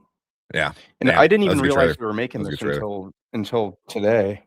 Like when I saw that that they put out a trailer for it, I had no idea this had existed until today. Dude. Mm-hmm. Like literally, Mhm. I even think about when I was growing up. Can you imagine like one of our like Stuff. my football team or basketball team crashed on the island? What would have happened? Yep. Because there's some douchebags out there. They are really, and they grew up Had nothing for you. douchebags. Wait, have you? Yeah. Have you ever read? I think we're connecting with it more because we know the story and we know where it's going. So I don't know if you ever read the book Collector or watch the movie from the 90s, 80s. Yeah, but yeah, I think When was the the book original There's one like, in 80s, the right? early Yeah, I think it was the early '90s. Was the Lord Was of the it? Flies movie? I think. Yeah. So that definitely read the book, man. Read the book. Yeah, spot on. I hope the kid has a therapist after to film this movie. Seriously. yeah. I hope there's a therapist like on set. Yeah, a couple of them. Yeah, maybe for yeah, yeah, reps. Yeah, there we go. Series, yeah, a 4 episode miniseries. Miniseries. Perfect. Yeah, And you see how it grows and the problems grow and the hysteria and the chaos grows, and then the things that they do. Yeah. So it looks like Kids Out of Control because that's kind of what it is, but it's also being out of control means somebody wants to be in control. You know what I mean? And that's just like human nature is like there's always going to be somebody who thinks they're better or deserves to be the leader or thinks they're right, so I haven't read the book in a while, man. I want to read the book again now after watching this. It's a microcosm of society too, and Oh, with 100%. society, because I don't think you talk about boys. A lot of boys don't ever get past the age of 11, and this is what it is: uncontrolled, unadulterated, chaos at 11, 12 years old, and it's exactly what the world is. With with these leaders and you see all this war and all that stuff. It's exactly what's going on here, and it's crazy. And it'll make you look at everybody a little bit differently. You think about your kids, and you're like, man, I have to do this. I have to be doing this. Your nephews, your cousins, you have to be this hand. It is tough. Not reading that book again. Yeah, it's I would say it's a tough read, but it's not a hard, like difficult wise, but it's like, damn, like shit happens. You're like, Teague says like what I was thinking. Reader of Mice and Men, of Mice and Men, yes. Yeah. Of Mice and Men is probably one of my other favorite books that I read in school. Yeah, but I can handle Of Mice and Men a lot easier than Lord of the Flies. Yeah, the end of Mice and Men and the death and oh my goodness. Yeah, but I wonder if this is something that society kind of needs right now. I feel like, is a reminder of like, hey, this is when shit gets out of control. When there's no one, no steady heads. Because right now we're in this world with this like, especially like young men being red pilled and black pilled and whatever they're calling and shit like that, and we're getting all these like crazy social media addicted kind of stuff going on, and you get this like view of everything, and then you get something like this is like this is this is like literally like you said, like it's this group of boys, but this is really like talking about like society the world in and what you're doing. So who is this leader? Who is Trump? Who is when you looking at just even like social media influencers, man. There's so many people online that are telling you certain things and saying certain things, so You know, you have these like people who shouldn't be leading and making decisions who should be making decisions. Yep. And people that are weak minded that will follow them. And you see how this group mentality takes over. Yep. And it's something that they wouldn't do normally, but all of a sudden, I don't want to be different than anyone else, so I'm gonna be in this horde of people, even though this is not what I believe. I'm only doing it for one other person, and it's exactly what happens. Yeah. I don't. Yeah, everyone say I don't need to read it again. I don't need to read it again, but the last time I read it was 7th grade, I think. I was thinking like 12 years old. I mean that was like almost 30 years ago. 30 years ago, man. Yeah, shit. I was like 20 years ago. Like, no, wait, 30 years ago. Yeah. So, yeah, you know, it's you know, I think something like this could be important for, and I hope it's really well done. I hope it's well received, and I hope a lot of people, you know, if it's well done, a lot of people get to watch it because it is a really good story. Not because it's like a happy ending and stuff like that. Tough, but we should realize what people are. It's important. Yeah. But damn, that was good. You know, like I said, if you never read the book, read the books. If you already read it, I get why you don't want to read it again. But yeah, May 4th, man, I'm definitely gonna be watching this. Cliff Notes, definitely guys. be watching this. Oh yeah, Check the Cliff Notes. Spark Notes. Spark Notes. Yeah, we are really old. The fact that we think that Cliff Notes or Spark Notes even still exist. I know, right? Chat GPT. I was gonna say. We'll finish off with this one. This movie is a great example of why people should stay away from people like Andrew Tate. Exactly what I was saying. You know, and he's not even the worst one anymore of them all. So, but all right, let's get out of here. Let's finish that. That was a really good trailer. We're definitely be talking about this and reviewing this in the beginning of May when this drops on the 4th, I believe. But yeah, we want to hear from you guys though. So if you're watching the replay, let us know what you think about this trailer of Lord of the Flies coming out on Netflix. Leave a comment. Make sure you guys hit that like button, hit that subscribe button. Come and join us when we actually do review this this little mini series. And we appreciate everyone in the live chat. You guys are awesome. Stick around because we're going to move on to our next topic for the night. That was a really good trailer. Yeah. Oh, shit. My bad. I went to click the button, but Brian already clicked it.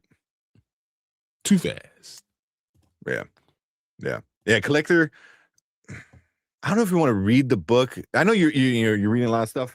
I would add that to your reading list. I mean, obviously you're older. It definitely hits harder when you're like 12. You understand. Yeah. You know, but now you're obviously older, know shit and stuff like that. You know, I think you'll be able to see it. But you can handle it. I think you can more handle it now and, you know, understand why it's escalating the way it is. Yeah. It's definitely like for me, it's like a must read. You know, there's a few things that I'm like, my kids are reading. Hatchet, you know, is on that list of like, you guys are reading this. Like, I don't care if you hate reading, you're fucking reading it. And you know, Lord of the Flies is on there too. You know, but obviously you got to give it to them at the right time and the right age. You know, obviously I'm not gonna give a 5-year-old Lord of the Flies or Hatchet. You know, right? Yeah, because that would just be stupid. You know, but yeah. I mean, I think it's important to understand, especially going into high school. Going into high school, right before high school, what can happen, how it can escalate, and you don't mean to do, you know, the stuff that you're doing, and how you can get caught up easily into this group mentality, and there's this horde mentality, and how you can screw up everything. Yeah. Man, that is a good because I read it, you know, like 7th grade, I believe it was 7th grade. And it was right, you know, obviously right before you get into high school, and it's such important book about like, all right, you're going to this next stage in life where your emotions are gonna be high, hormones, adrenaline, all that, you know, shit, and you know you're gonna start getting sucked into things you might not want to be sucked into, you know, but because you don't want to be left out, type of shit. Yeah, in this book, I never thought about it like that, but right before high school was the best time. And you talking about stuff, and you start saying how it's important to have sense of self. Child abuse. So you can figure out, you know, how you can stay strong in who you are. Yeah. Yeah, all those same Ace, Lord of the Flies, Mice and Men, Kill the Mockingbird. Yeah, all those were made. I don't. Well, I mean, Brian would know because you have kids. What are they in She'll be grade? going Fifth grade? She'll be going to 6th grade next year. 6th grade, and I know To Kill a Mockingbird's on the reading list in 6th grade. That's good. Yeah, so that's because that's a good time for To Kill a Mockingbird. Yeah, you start having concepts, some deep conversations, and help them with their analysis of stuff, and that's what you want. You understand, what foreshadowing and what does it mean? What is this scene actually saying, and things like that. So yeah. I get it because I know you have like a laundry list of books to read. Exactly. Like if not, the original movie was really good too. The original movie was really, really good. From what was it, whatever year it came out, 90 something. 1993. Yeah. Well, Teek said the first time he read it was in 93. I don't remember the first time I watched it. I think I remember, we saw it in school, I think. Yeah, I remember watching it after reading it. 1990. 1990. Okay, that was right there. Yeah, I highly recommend. I swear, John Davison, the best movie I've seen so far. Yeah, I do want to see it. It just now it's got all the negative publicity because of what happened at the was it the British Award, whatever show? BAFTA, whatever. BAFTA. There you go. Yeah, the BAFTA stuff. What streaming services on the original? I have no idea, honestly. I would have to look it up. I don't even own it. No idea. Yeah. Did you ever see like the old like black and white one? Did they show you that one in school? That's the one I saw in school. Yeah, I saw that one in school. I never seen that one. Yeah, you can see it for free. The Lord of the Flies from 1990 on YouTube. Oh, there you go. Look at that. Watch it for free. Get a few ads. I've been watching a lot of free stuff on YouTube. Free movies. They had Rockadoodle, and I remember watching Rockadoodle. Oh my god! So much as a kid, and we're watching it like, as an adult. I'm like, oh, not as good. Oh, so yeah, that's where's the best. I'm really not joking. No, I heard. I mean, there's a reason why it was nominated for a bunch of stuff. Like I heard it's a really, really good movie. So 1963 is the one that we saw. I think it was in black and white. That one. Yeah, that's the one we saw in school. Okay. Yeah, I think they're getting a 4K pressing of Gone with the Wind coming out this year. Yeah. Not gonna get that. They're doing so many 4K re-releases right now. Speed Racer just got a 4K re-release. Dude, I love Speed Racer. I don't care what anyone says. I don't care. I do care if you like it. I don't care if you hate it. Well, hopefully I like it. I think you will. It's yeah. But all right. You guys want to talk about Maul real quick, or you want to do Mario? I want to do Daredevil. You want to watch the trailer? We can watch the trailer real quick. Yeah, let's do the trailer real quick, and then we can do Daredevil. So watch the trailer. Then we do Maul, and then we can talk whatever. Because I do want to talk. Bring that down. Mario, because listening to everyone's like thing about, because like you have critics coming in, saying the critic thing about it, and then you have all these people like, oh, it's not made for you, it's made for kids. I was like, no, but even as a kid, it wasn't good. My kids, I was like, you have two. We're kids. Like, yeah, so yeah. But it's also like Brandman said, it's such a cop out. It's such a cheap escape to get out of criticism. Like Coco Melon's for kids. Yeah, it's you're basically saying, yeah. I hate that it's a kids movie excuse. You're basically saying kids deserve like the lowest low tier effort. Like it just, it's such a cheap excuse and cheap way out. Yeah. All right. Do the Devil Wears Prada. Like it just don't insult kids like that. Yeah, exactly. All right, yeah, we can knock this out real quick and we Let's probably do do Devil Wears Prada, yeah. and then we'll get our reviews. All right, let's go. All right, what is up? Welcome to the Spoiler Kings. We got another trailer reaction for you guys tonight. This one is the Daredevil mid-season trailer. So I haven't seen it. Everyone's talking about it. You guys in the live chat, you guys were talking about it earlier. So yeah, so obviously the season is pretty awesome so far. So I haven't seen the this second thing, so let's see what we're getting. Yeah. Out of it.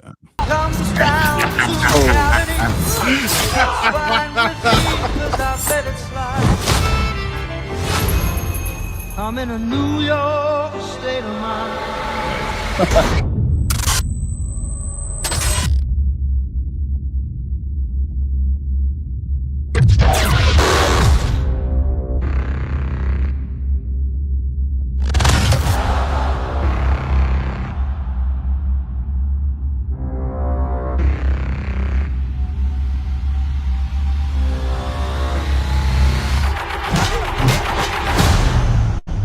They showed up at my house with my daughter there. You heard? She's got a kid I'm now. pissed. Is it Luke Cage's? yeah, That's what I was wondering.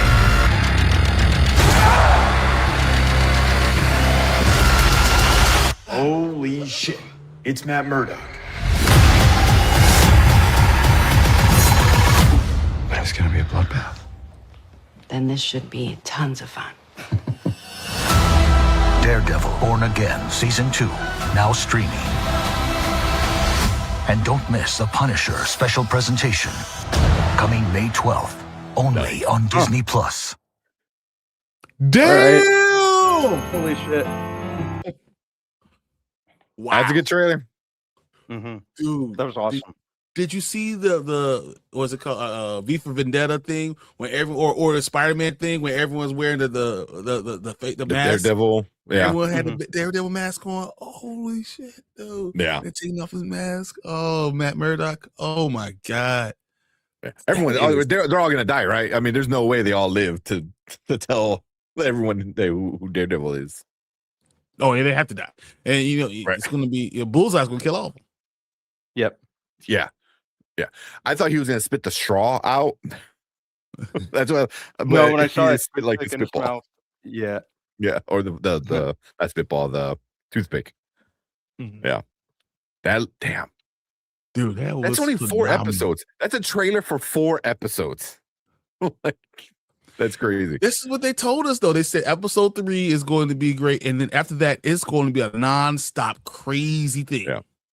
Oh no, there's 5 episodes, right? Because there's 8 total, so that's 5 episodes of it. Dude, that's just too much. It's too fast. That's crazy.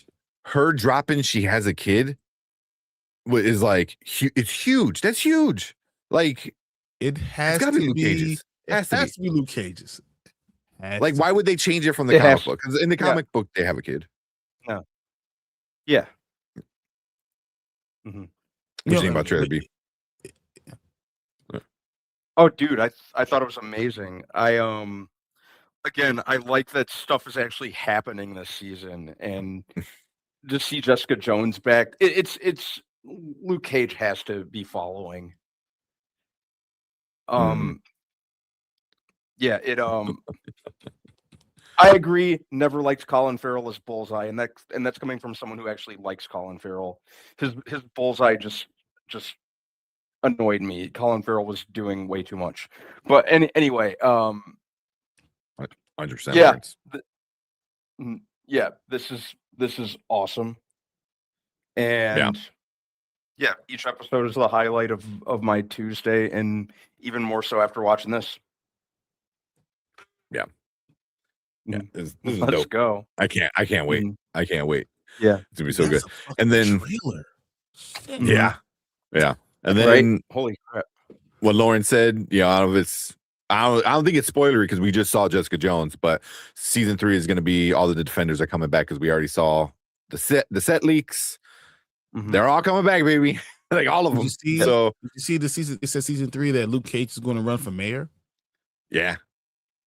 That's cool. I saw like the I don't know if like that's the leak synopsis, but yeah, Luke Cage is gonna run for mayor, which I think he does in the comic books, right? Mm-hmm. You know, I think Matt Murdock is like mayor at one point too in the comics. So everyone's mayor for New York.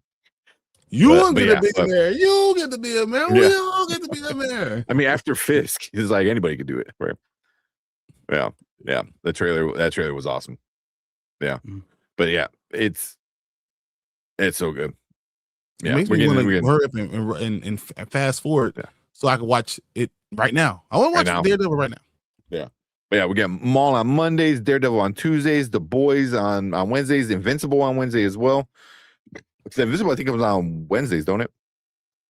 Wednesdays, yeah. Night, right? Yeah, Wednesdays. Wednesday morning. Oh, they said that's your watch schedule. Oh, that's your watch schedule. Yeah, I get that.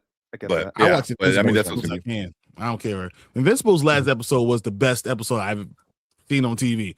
So, like, yeah. But this Daredevil just makes me feel like we're going to have the best 3-day or 2-day run on TV shows, like in years. Yeah. The next couple weeks is going to be so good for streaming, for like, you know, superhero stuff, you know. Yeah, it's oh man, it's gonna be so good. Yeah. So oh man, that was awesome. I cannot wait till Thursday so we could talk about the next episode. Oh man, but yeah, you know, that was our mid-season trailer for the Daredevil season 2. We want to hear from you guys, so leave a comment down below. Let us know what you think about it. Did you like it? You hate it? Anything we might have missed? Because there was a lot going on in it. But yeah, make sure you guys hit that like button, hit that subscribe button right down there. Come and join us on Thursdays when we talk about Daredevil, the newest episode. So yeah, come and be part of the live show. And if you are in the chat right now, stick around because we're going to move on to our next topic for the night. What the fuck was that? That was great. Dude, oh my god, that was pretty dope, right? It's hard watching the Devils wear his Prada next, like. But I get why so many people like all day, man. That was all over my feed. Was like Daredevil. I'm like, fuck. Okay, it's just a mid-season trailer, right? No, that was like the season trailer. This is what we've been waiting for, guys. I can't wait to see my girl Jessica Jones. Well, dude, the fact that if she has a mixed kid and we don't even have to hear who it is, like, you know who the baby daddy is. If it's not Luke Cage, I think they're gonna do a big disservice to both characters. Yeah, it has to be. Yeah, especially if you're bringing them back. So all right. A certain character from a door scene is back. From a door scene. Foggy? Why am I missing? Oh, I've been reading, watching a lot of people thinking on who, what was his name? Daniel is going to be, you know, Fisk's, like kid, not kid, but a lot of people are thinking like he's going to be the Rose, and the Rose is in the comic, Fisk's son, who tries to like overtake Fisk, tries to like, do it. I'm like, I can see, him being that character. Obviously, he's not going to be, his son, but he's younger, like a son kind of age-ish, so I can see something like that, where basically like Fisk is going to do something to screw over Daniel, and then Daniel's like, I want revenge kind of thing, and I'm going to take him down, so I guess I could see that if they go that route. So I don't know. Oh man. Because like the whole thing with Jessica Jones, it has to be Danielle. It has to be. Yeah. And then Danielle Cage is her only kid. Like, who becomes a superhero in herself? Like, come on. Yeah. We watched a Mother Mary trailer, not the new one. I know we watched one a while ago, but we never, I think, released it. But that's on our watch list. That's for sure on our watch list. But All right, let's watch this Devil Wears Prada, and then we're getting to our reviews of Maul and Mario. Let's go. All right, what is up? Welcome to the Spoiler Kings. We got another trailer reaction for you guys tonight. This one is the new Devil Wears Prada 2. My wife is ecstatic. She is ecstatic by it. Oh, she's like, yeah, I don't care what were you doing. We're gonna go see Devil Wears Prada. You send me, take me to all these other movies. We're gonna see that first day. I was like, cool, whatever. Yeah, the first one was good. It's hard to say otherwise. You know what I mean? Yeah. So yeah. And I think exactly. Yeah. What are we doing? Yeah. So, but yeah, let's bring it up and check out this. Is this the first trailer? I don't remember. Full trailer. Full trailer. Oh, yeah, we had a teaser before. Teaser. Mm-hmm. Yeah. This is the last trailer, is what I think this is. Mm. I believe this is the last trailer because it comes out. Because it comes out in only a few weeks. Yeah. Oh, damn. Oh, yeah. It's the last one.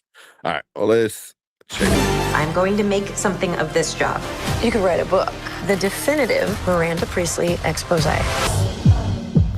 Fendi, we need that. The Brunello Cucinelli pants, love those. And we definitely need an embroidered two-piece totem set, but not the terracotta because you're so pale. I just love my job.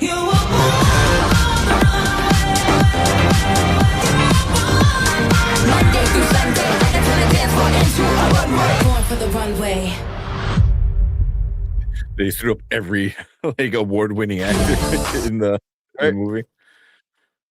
That's gonna print money.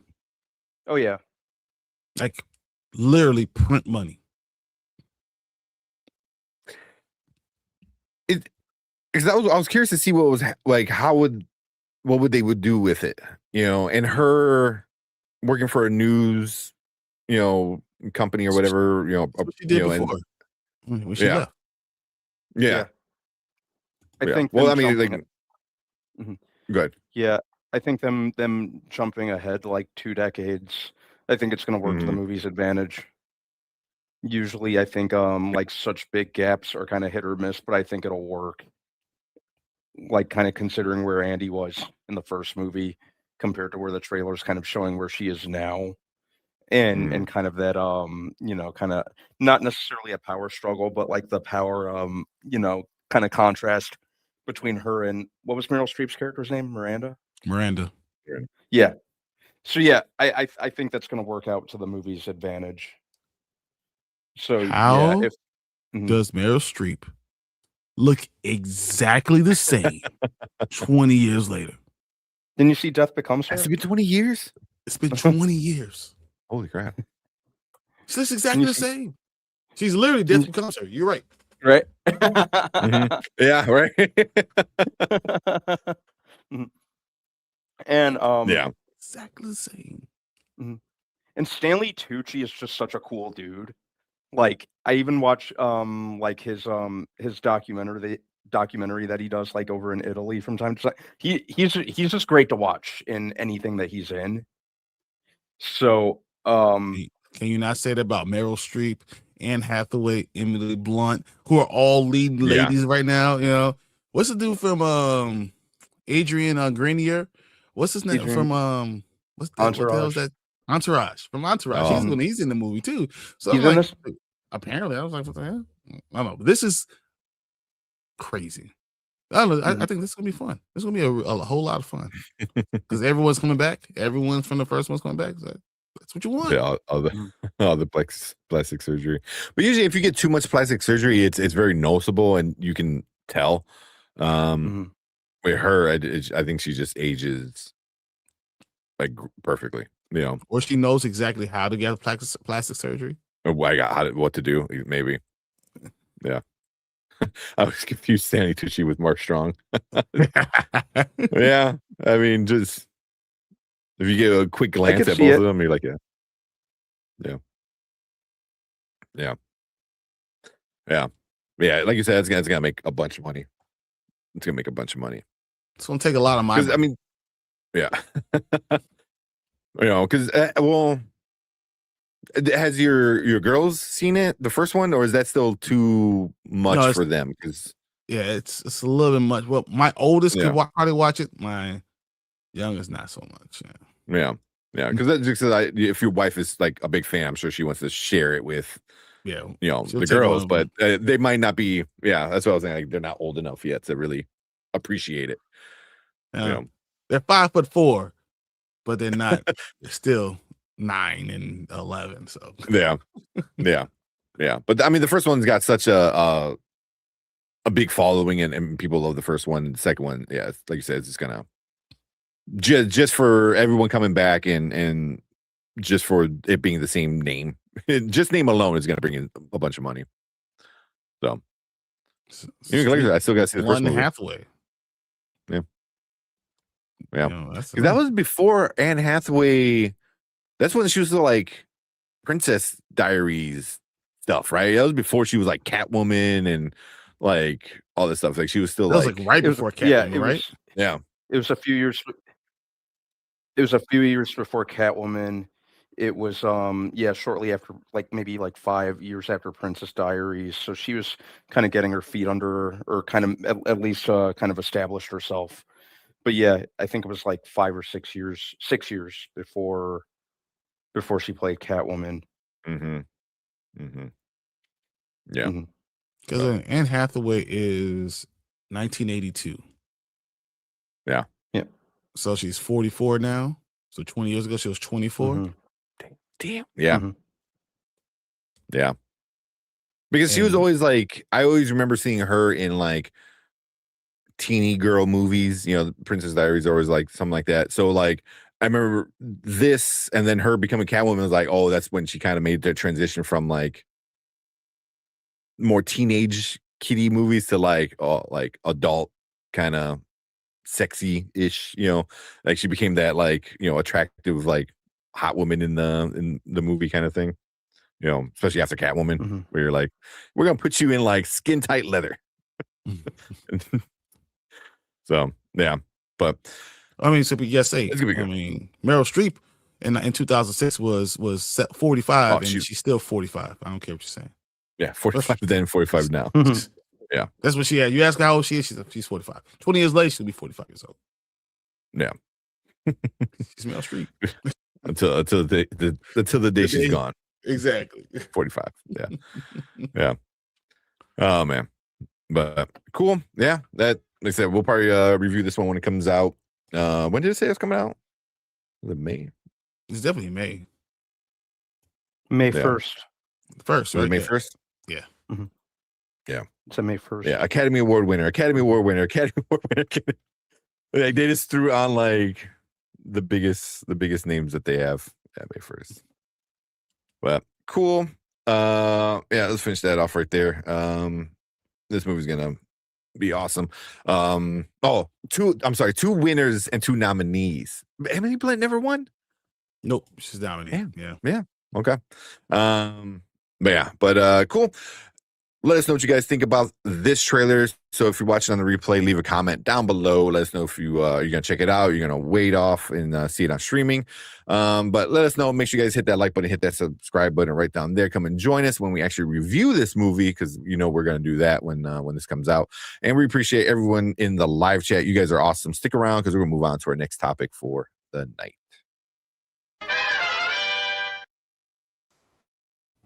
We should do a thing where we're trying to take your mic. It's never. We should do a thing where we're going to try to review the Devil Wears Prada 2, and we get taken over. I get pushed out the way, and my wife comes in because she's like, "I don't. You don't know. I'm gonna tell you." This is the real. This is the only opinion that matters. And you see me in the background, it's tied up, like,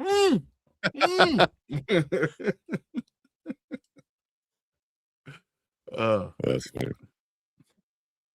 We could have her on if she wants to come on. That'd be I think be good. My other do is tell her to tie me up. She'll be happy with it. So you get them and tie them up. Oh, Anne Hathaway career kind of started like Rachel McAdams. Yeah. Is it weird? I think it did. Yeah. I think Rachel McAdams is much better looks better than Anne Hathaway. I've always thought that. Yeah. I have a thing. I don't know. Rachel McAdams. Yeah. I could roll with that. Yeah.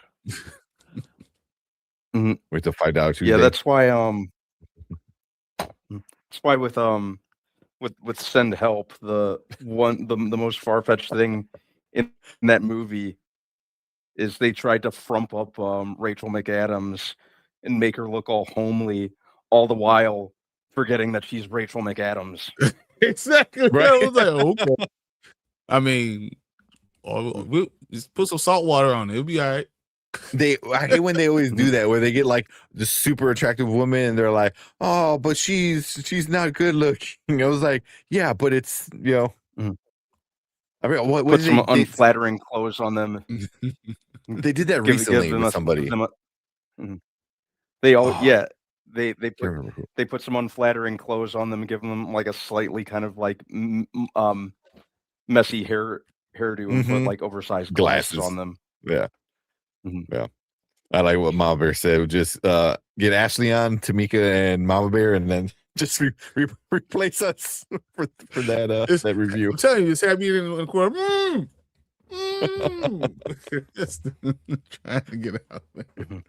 The I like spoiler queens. That'd be funny. I like it. Yeah, I always had to look better. Yeah, I mean everyone has their type. Because Emily Blunt, I've never thought Anne Hathaway was attractive. I never thought she was ugly. I never thought she was ugly. I just never thought she was attractive. I am pretty fond of Emily Blunt though. Yeah, I am too. she because she's interesting. Like Emily Blunt can like go from something like Edge of Tomorrow. Yeah. You know, to something. I don't know. I'm trying to think of like, something where she was like more sexy and but like she just. I thought she was sexy in Edge of Tomorrow. I mean, she kind of was when he first meets her and she's like dodging. She's in like the little tank top. I was like, cool. Yeah. Yeah. man. Yeah. Oh man, but yeah, that's gonna make a bunch of money.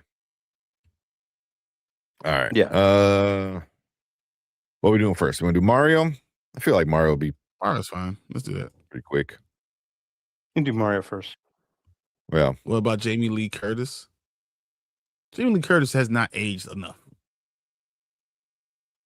It's like Meryl Streep. It's like they hit a certain age and then they kind of like stay at that age. So you went from being like 20 and then you're like 50 and then you just remain 50, Yeah.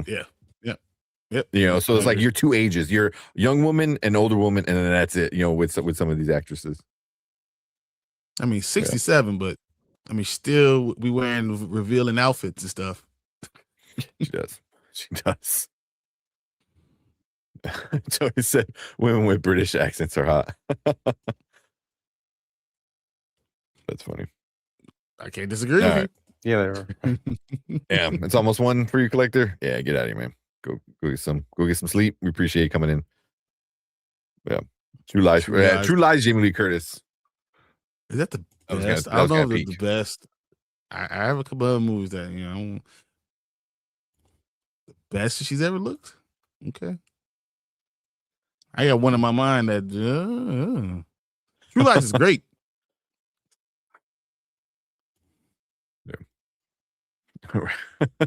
Wreck. 100%. Not wrong. Yeah. Have you guys ever seen Trading Places? Oh yeah. I figured that's what you may have been thinking about. And that dress, bro. Oh. Okay, whatever. Yeah, let's say good night. All right, man. I don't want to go there, obviously. Yeah. Oh man. Oh yes, dude, she legs, The calves. a fish called and the fish called Wanda. Little Oh Penny. my god, yes. Yeah. But bro, what trading places in that pink dress? Mm-hmm. Come on, man. Come on. Yeah. I think everyone sees her like right now. Like I think the newer generation probably see her like from Everything Always, you know, and like, you know, that's obviously not her. Like, you know, her, you know what I mean? Like, you know, they made her, you know, a lot more, you know, gave her a gut and everything like that. Which is just not who she is. No, and I'm telling you, bro. Man. Like But there's that true- gift that you true. always see around where she's in the leotard, you know, and the like doing like the gym class, and she's doing like the hip thrusty kind of thing. Like, yeah. Hey, With but John don't Travolta. let's Yeah, not yep. forget that True Lies one when Arnold True almost Lies. dropped the Yeah. tape recorder. I almost dropped my tape recorder too. Oh god. It's like, Oh, man. man. No, boy, it hasn't aged well. And yeah, exactly. Oh man. All right. Yeah. Push it to the limit. Oh man. That's funny. How we go from like Devil Wears Prada to like Jamie Lee Curtis was like super Yeah. hot. This is why we're getting taken over. This is right there. Exactly. Yeah, Lil Petty's like underrated. Yeah, Safe Room to True Lies. Yeah. Yep. All right. I see that's Fernando. Talking about Smash, Super Smash Brothers. But yeah. Because I was always thinking about old white women. Oh, this is so funny. Oh, jeez. It works All right, sometimes, though. Sometimes it just works. It just does it. All right. We definitely need to move on from that topic. All right. Man. I'll say, do you have a synopsis? Is there a synopsis for Mario Brothers? Doesn't have to have actually a plot.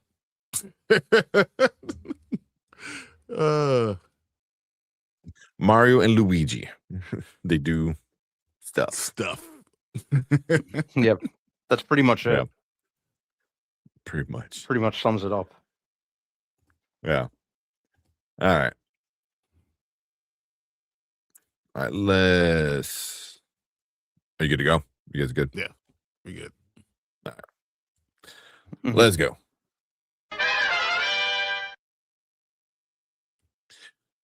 All right, what is up? Welcome to the Spoiler Kings. My name is St. Kramer with Brandman Brandon, Brian the Grizzly, and we're going to talk about and review Super Mario Galaxy movie, the blockbuster of the weekend. Already crushing it, already making so much money. Possibly the first $1 billion movie of the year.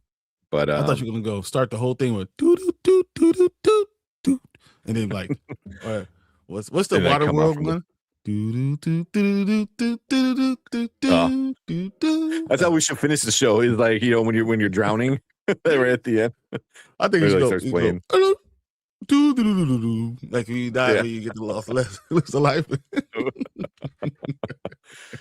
Oh man, that's the next movie. It's all gonna be underwater, right? No one likes water levels. Come on, nobody likes No. water levels.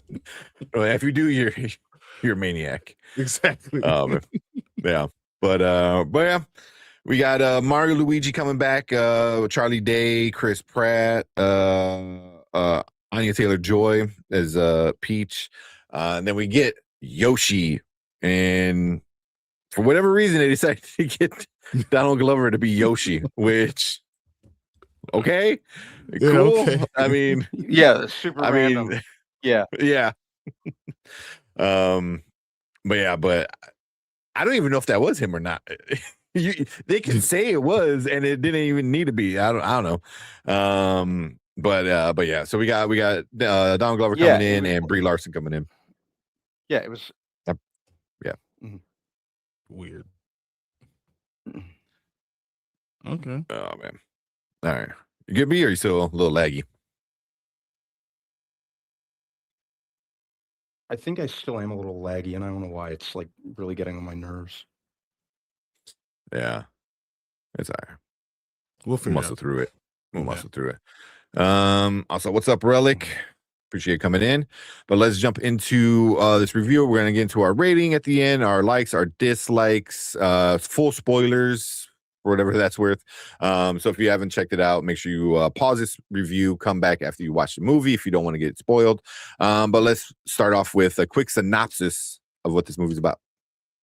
Stuff. From No, the Super Mario Brothers movie follows Mario, Luigi, and Yoshi on a cosmic quest to rescue Princess Rosalina, who was kidnapped by Bowser Jr. to fuel a universe-altering device. While Peach and Toad traverse the space to save Rosalina, uncovering that they are sisters, Bowser Jr. attempts to reunite with his shrunken father, leading to a sprawling space battle involving Fox McCloud.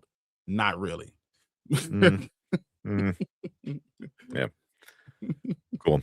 But yeah, that's pretty much the whole story right there.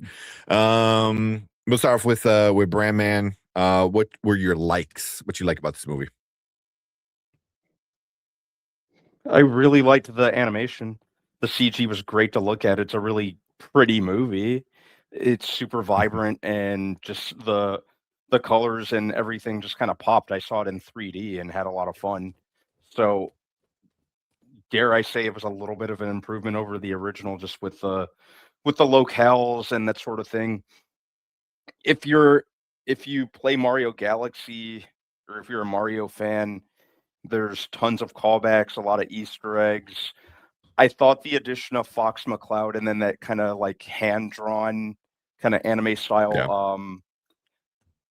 see, like kind of flashback scene, or his origin, that was pretty cool. So it's an entertaining watch for the most part. You know, I thought that, you know, it had some funny lines, mostly Jack Black being Jack Black, and gave me some good laughs here and there. So it was fine. It was pretty to look at.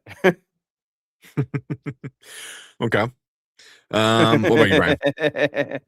I mean, yeah, you're not wrong.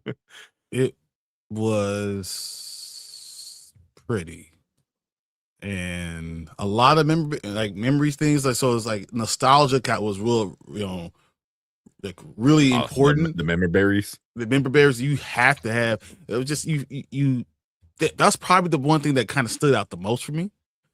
Because that I know that. Oh, you just sound fit. You know, I know this too. Oh, that's interesting. Because there wasn't much of a plot, but in between not plot, they just did things that we kind of all heard. So we all remember when we hear these certain things. I thought that was pretty cool. The sibling revelation was fine. Bowser being in like rehab was kind of funny. Those instances were kind of funny.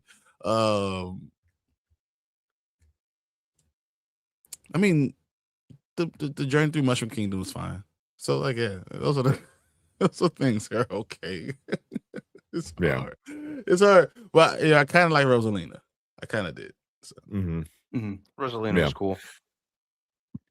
I kind of liked how they, you know, because I don't know their lore in the game universe, but here them making them sisters made sense.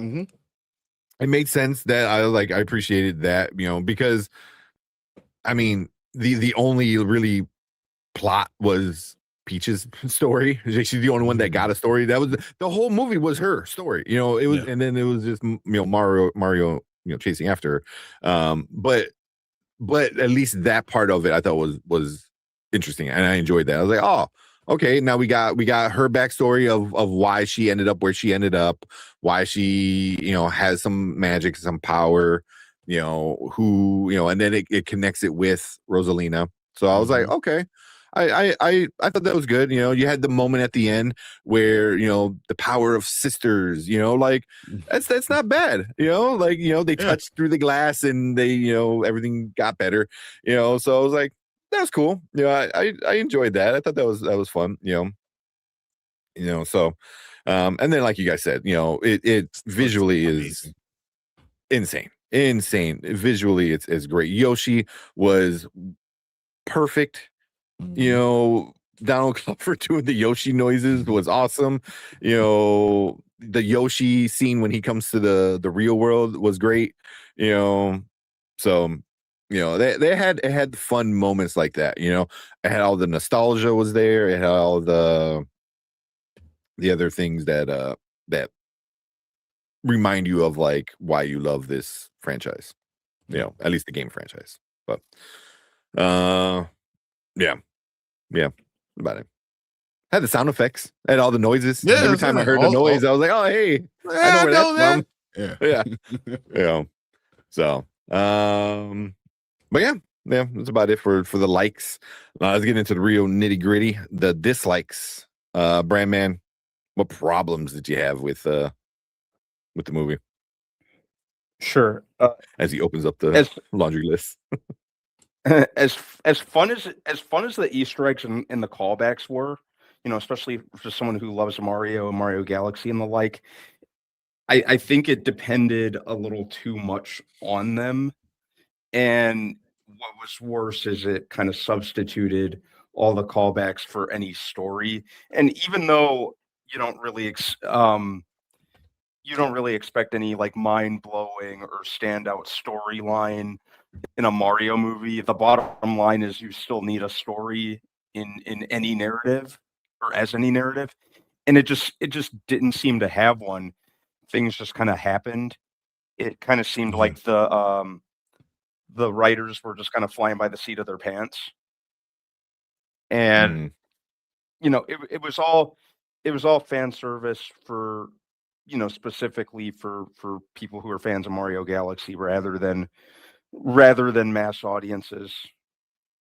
I think that, like, why was Donald Glover even cast? There was, you know, there was nothing stand out about his voice as Yoshi. You know, it could have been a voice actor from the games. I thought Rosalina was cool, but at the same time, I can't help but think they could have done more with her. They could have done more with actually a couple characters. There were times where even Mario and Luigi kind of felt like a non-presence, and it just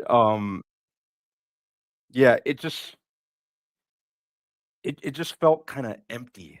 Not even hollow. At times, it just felt empty, and the callbacks and the Easter eggs weren't even enough to compensate for that. Yeah. Okay. I'm sure there's a lot more we're gonna get into. What about you, Brian? What's some issues you had with it? Well, I mean, I say there was no plot. They just kind of did stuff. Like, I mean, the whole idea of Mario, Luigi, and Yoshi traveling through Mushroom Kingdom and the castle and all that stuff had nothing to do with anything. Just stuff was going on. You know, like, you know, it was more Peach. Her journey was a little bit more towards for the story. But I think usually we're doing things with Mario and Luigi just because things need to happen with Mario and Luigi. That's just how it felt to me. I felt like Bowser Jr. I was getting annoyed. Yeah.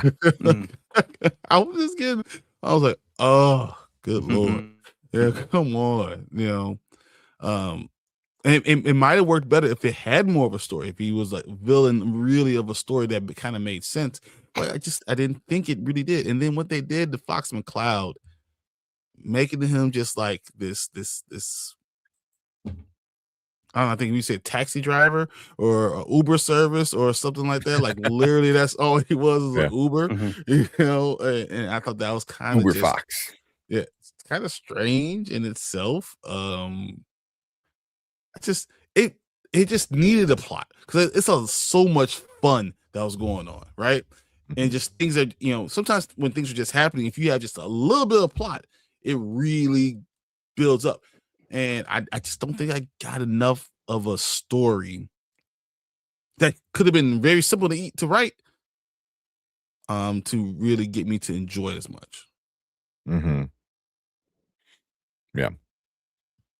Like towards the end of this movie, I started to remember something that Matt Stone and Trey, I think it was Matt Stone and Trey Parker, the South Park guys, that they said was there's different kind of storytelling, and there's the therefore versus and then. It's kind of style. And then they did this, and this then they did this, and then this movie was a and then movie. It was, and then they got Yoshi, and then they went to go see Peach, and then Peach, got kidnapped, and then it was just everything was and then. So we're like, but and therefore means consequences and conflict and stuff, and you didn't get that. It was like, but this happened, therefore this happened. This was. Like that was the first thing that popped in my head, like it was right before the big ending, and I was like, man, everything was just like it went from this to this to this, which is a very and then. Exactly. It's it's just boring, when it comes to it, because I remember texting you guys after I saw it. I'm like, I remember telling you guys I was kind of bored, and then I know Brian, you said you watched. I almost fell asleep the first 4 or 5 months. I was like. Yeah. It was, but it could have been really good if they had just a little bit of story, just a little bit. I think I would have enjoyed it a little bit more. A lot more. Yeah. And I don't want to hear the people like, oh, you're expecting Interstellar. No, I'm expecting Mario. I'm expecting Mario. Yeah. This was like the first game. We're like, hey, this guy's gonna jump over a bunch of shit to get to the princess. It was like that's literally what this movie was. It was just like that's it. Like it's all he did. And yeah, it's just the first one. Had conflict, had consequences. Like if he doesn't learn how to use these powers, he can't save his brother. The Mushroom King is gonna fail. She, like it had consequences. And some conflict. This one, there's no really conflict, because even some of the conflict I thought would have been great would have been the son remembering how evil his father was, but now his father's not evil. Mm-hmm. You didn't utilize Bowser. Bowser's the bad guy. Why at the end all of a sudden he becomes like the bad guy for no reason? For no reason. It just all of a sudden he just becomes a skeleton. Mm-hmm. It's like, but he's trying to like have his son not kill them, but then by the end he's like, oh, don't worry, like I'm gonna stop them so you can make your death ray bomb gun, whatever the hell it was. It's like, so even that conflict was boring between like the father not being bad and the son being bad, and like a lot of it was just like boring. And then I remember letting you guys know how disappointed I was in Fox. People are like praising, like it's so cool. So it's cool that we saw him on screen. The voice, Glenn Powell, crushed it. Awesome voice. The character looked amazing. A perfect voice. And then they made him kind of a goof. They made him like he goes. Like he's like, oh, look at the shoes. And they like, oh, and his plane crashes and he starts to cry and I was just like, that doesn't seem like Fox to me. It seems like this version that they need him to be. So, but he did have cool aspects, like Brandman said. The animation was cool. The moment him and Mario meet and they do this like kind of evil side eye to each other, and then they're like, "Oh, you're cool. Oh, you're cool too." I was like, "Okay, that was." So like, it had potential, and I just felt like they went the easy route and like, "Oh, we're gonna make him a goof. He's gonna cry over his ship, and then he's just gonna do some cool stuff in space, but nothing really that meant anything." He was literally, and then they met Fox, and then Fox drove them here. Like that was it. That was like so disappointing. So, yeah. No, You guys got anything else, good or bad, that we might have missed before we get into our ratings? No, I think like I said, it was fine. I think and I know I was from time to time I toss around this word, trying and not trying to sound too redundant with it, but ultimately it was a harmless movie. I was just kind of hoping for a little bit more. Like I said, it just felt very, despite how nice it was to look at, it just kind of left me with a bit of an empty feeling. It was fine. Mm-hmm. I'll watch it again. I'll get it for my collection on physical media, but it just kind of felt like they were flying by the seat of their pants and just kind of were too reliant on the callbacks and references and Easter eggs and that sort of thing. 100%. 100%. I feel like all the elements of something being really, really good were there. Mm-hmm.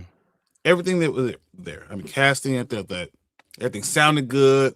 They had things that we remember, berries, as you said.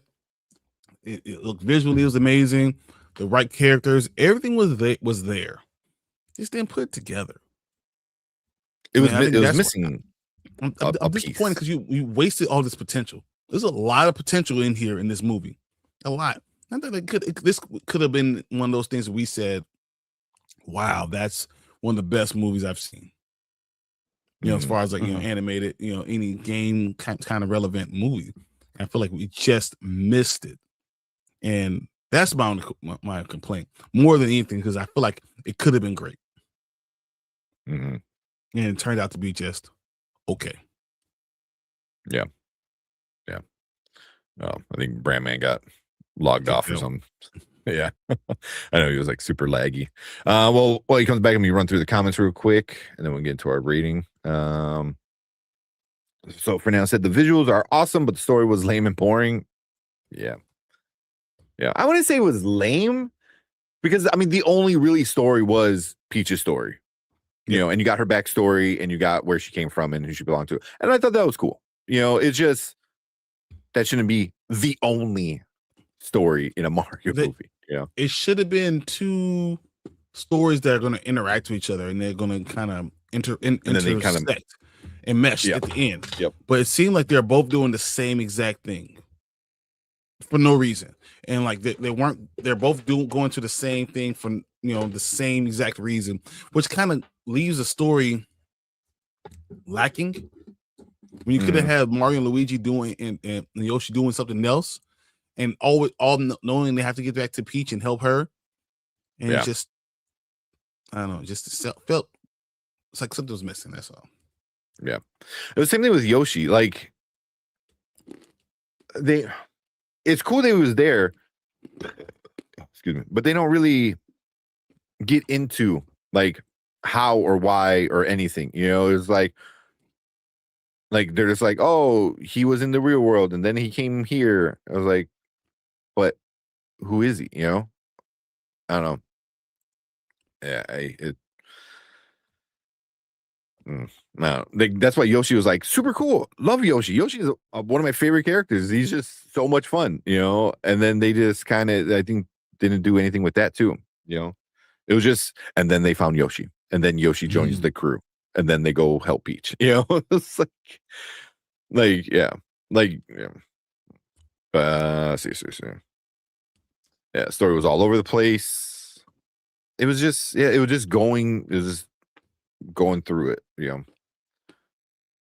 I think Mario didn't even have a story. His whole story was like, I love Peach, I have to go save Peach. And I'm like, I'm afraid to even say that I really love her. Yeah. So, but even like I said, like if you go back to the original game, because it was old, 8-bit kind of thing where so it was like, oh, dude jumps over boxes to get to the princess. I mean, that's literally what this was in 4K.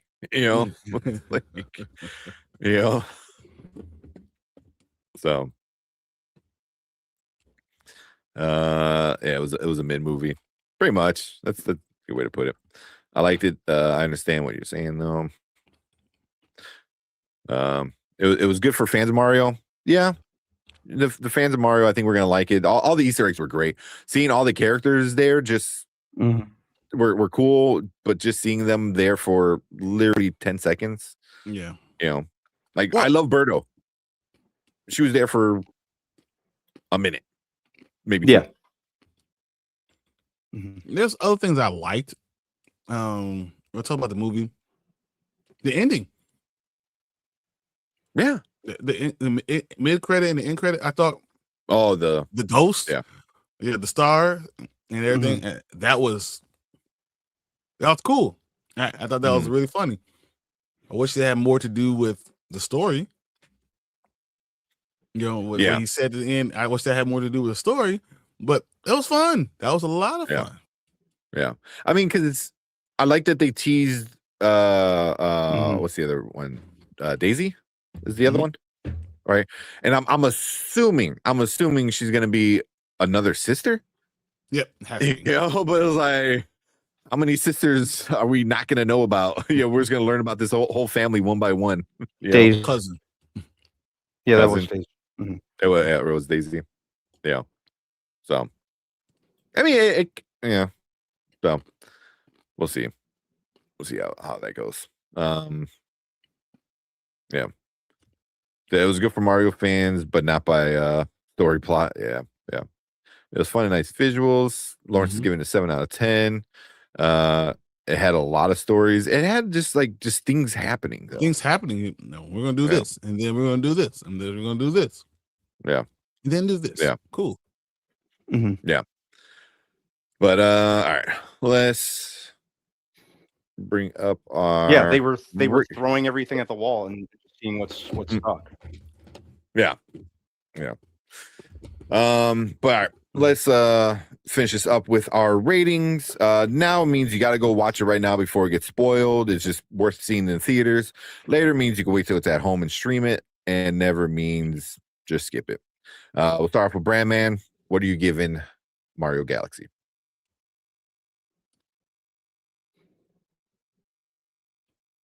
Oh, they freeze now. I didn't know he was this thing that deep in I'd thought. give it. And sorry for being so lame. My shit is just all over the place tonight. I don't know what's going on with my connection, but I'd give it. I'm gonna have to give it a later.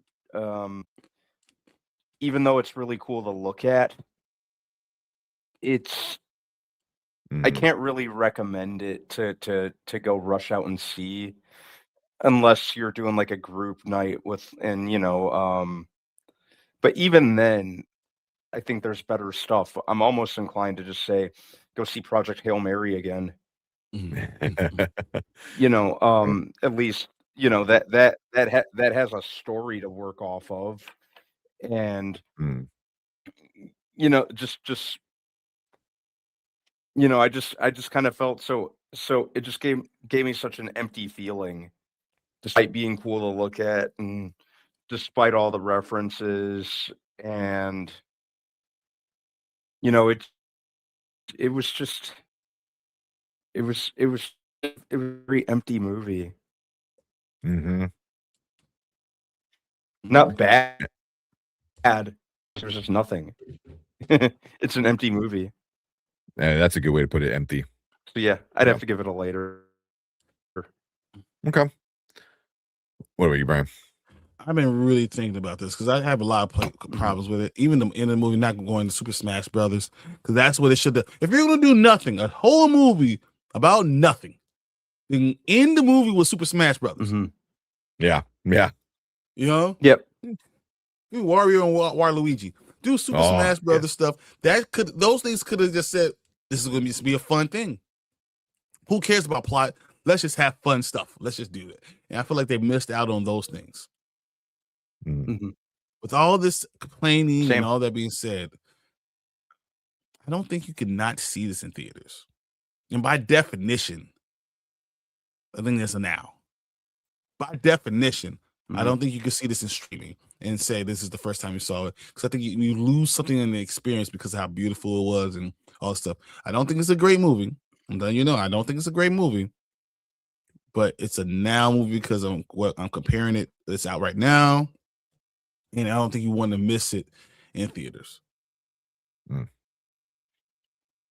Okay. Plot, none. Story, not later. If you're gonna go see it now. Yeah. That was the one thing I was thinking. I was like, I could probably watch this at home on my 4K TV. You know, like granted, it wouldn't be, 80 feet big, but it still looks pretty damn good. So I know a lot of kids loved being there. Yeah, I mean, go to the theaters experience. And that's all. Oh, but yeah, for me, I got to give it a later. It's just, I get what you're saying. Like, you want to see it in like a theater just because like the visually it is amazing. It is really amazing. Like everything looks so good. But I think I can probably watch this at home. But also I have kids that I'm not going to take to the theater at the moment. So even then I don't know. Yeah, just I just feel like it's that at home kind of one. Because they're like, oh, you want to watch it again because that looked cool. All right, cool. Let's put it on play again. So. Well, also, it didn't have. Wasn't long. Yeah, it was fairly quick. Because I remember like halfway through, I'm looking at my watch. I'm like, they're barely getting into like what's going on, and I'm like, oh shit, we're already halfway through the movie. So yeah, so it definitely went 40 minutes. Yeah, it went pretty quick. So yeah, but yeah, to give it, I'll probably gotta give it a later. Real quick, see what you guys in chat are giving it.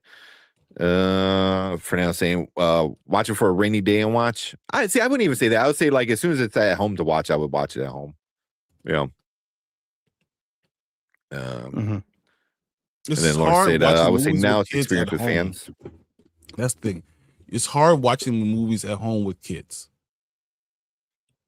Yeah, but the thing is, like, at least if they get bored because nothing's happening, like, oh, nothing flashy or shiny is happening on screen and there's no story, it's easier for them to, or easier for me to be like, okay, yeah, I didn't waste $10 on a ticket for them to like start running up and down the aisles, or something like that, so at least at home, if he wants to go run and grab a toy, I was like, yeah, cool, whatever.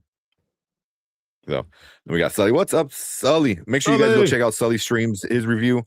But he said 7 out of 10 for me. A lot of Easter eggs and great visuals. Give me that Luigi Mansion movie. They should. Why? Yes, they teased it in the first one. Do it. Yeah, but that's exactly like what they're gonna do. Yeah, we're gonna have Peach. Get Peach. I'm sorry. I have Daisy. Daisy's gonna be with Luigi, and then we're gonna do Luigi's Mansion, and we want some Ghosts, we want some stuff like that, and whatever. Yeah. Hopefully, that'd be awesome. Do something with some story on it. Yeah. Feeling with Star Fox should have not been spoiled in the trailer 100%. A week before it comes out, you're gonna spoil Fox. Why? You don't need to hype up the movie like that. It's not like, oh man, for sure. Yeah. You do that when a movie you think is gonna fail, and then you release like right before the week before like a big reveal. You're like, oh, cool. Superman's gonna be in the Black Adam movie. I'm gonna go see it now. Something like that. And also Lauren said they're not supposed to be sisters. Yeah.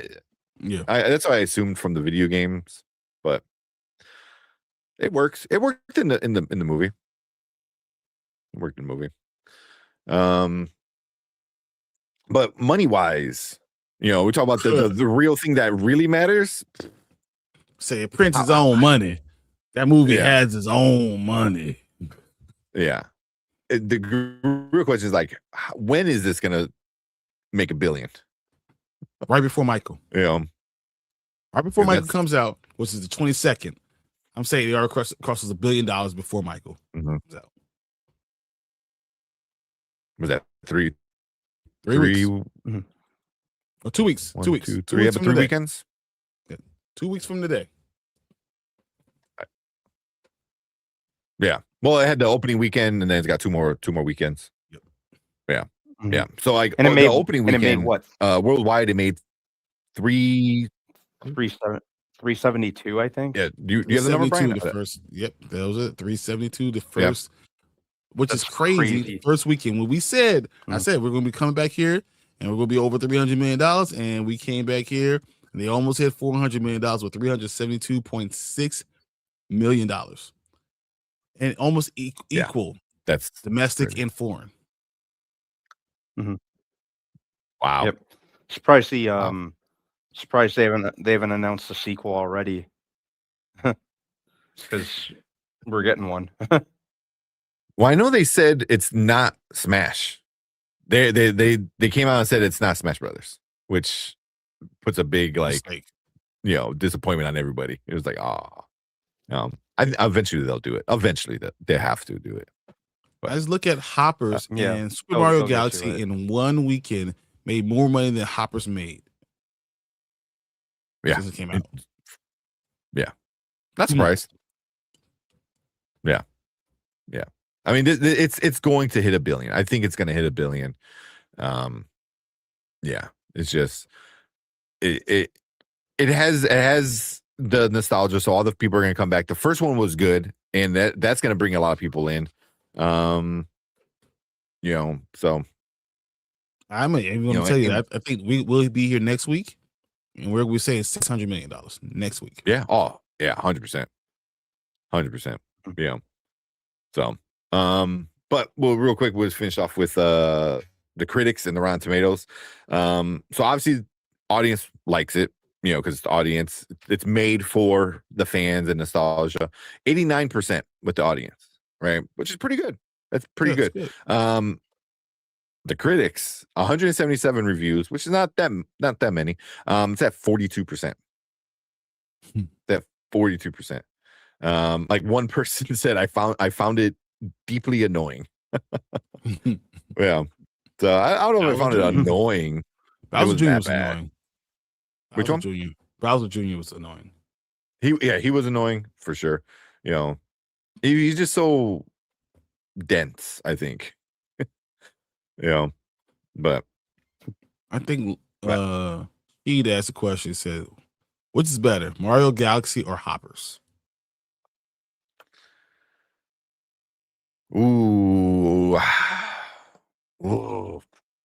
Initially, you wanted to say Hoppers, right? You really, but then you think about I Mario really Galaxy liked does. Hoppers. Obviously, I have a whole shelf of just Nintendo shit. So like, I love I buy freaking comic books that have like Mario Brother like homages to it. So it's like I like it a lot, and it did a lot of stuff. Like at the end when they're on the bridge and Bowser has the axe, I was like, come on, that's amazing. That's like that was a moment where I'm like, that's awesome. Hoppers I think has a way better story. Like actually is telling a story. Trying to tell people about it's things. the same story. Yeah. What do you mean? It's a very similar story that we've heard a lot. So that's it's Yeah, not an original story. Save nature. No. Yeah, it's not the original story. It's literally Avatar. It's Exactly Avatar, what talking about Avatar Ferngully. Ferngully. It's what it is. Yeah. Yeah. So but it won't hit $1 billion. It's not even gonna hit like probably 500. 500. Yeah. So but just to compare this Mario Galaxy to the first one, the audience was at 95%, right? 95%. That's 10,000 verified ratings compared to the 89 it's at right now.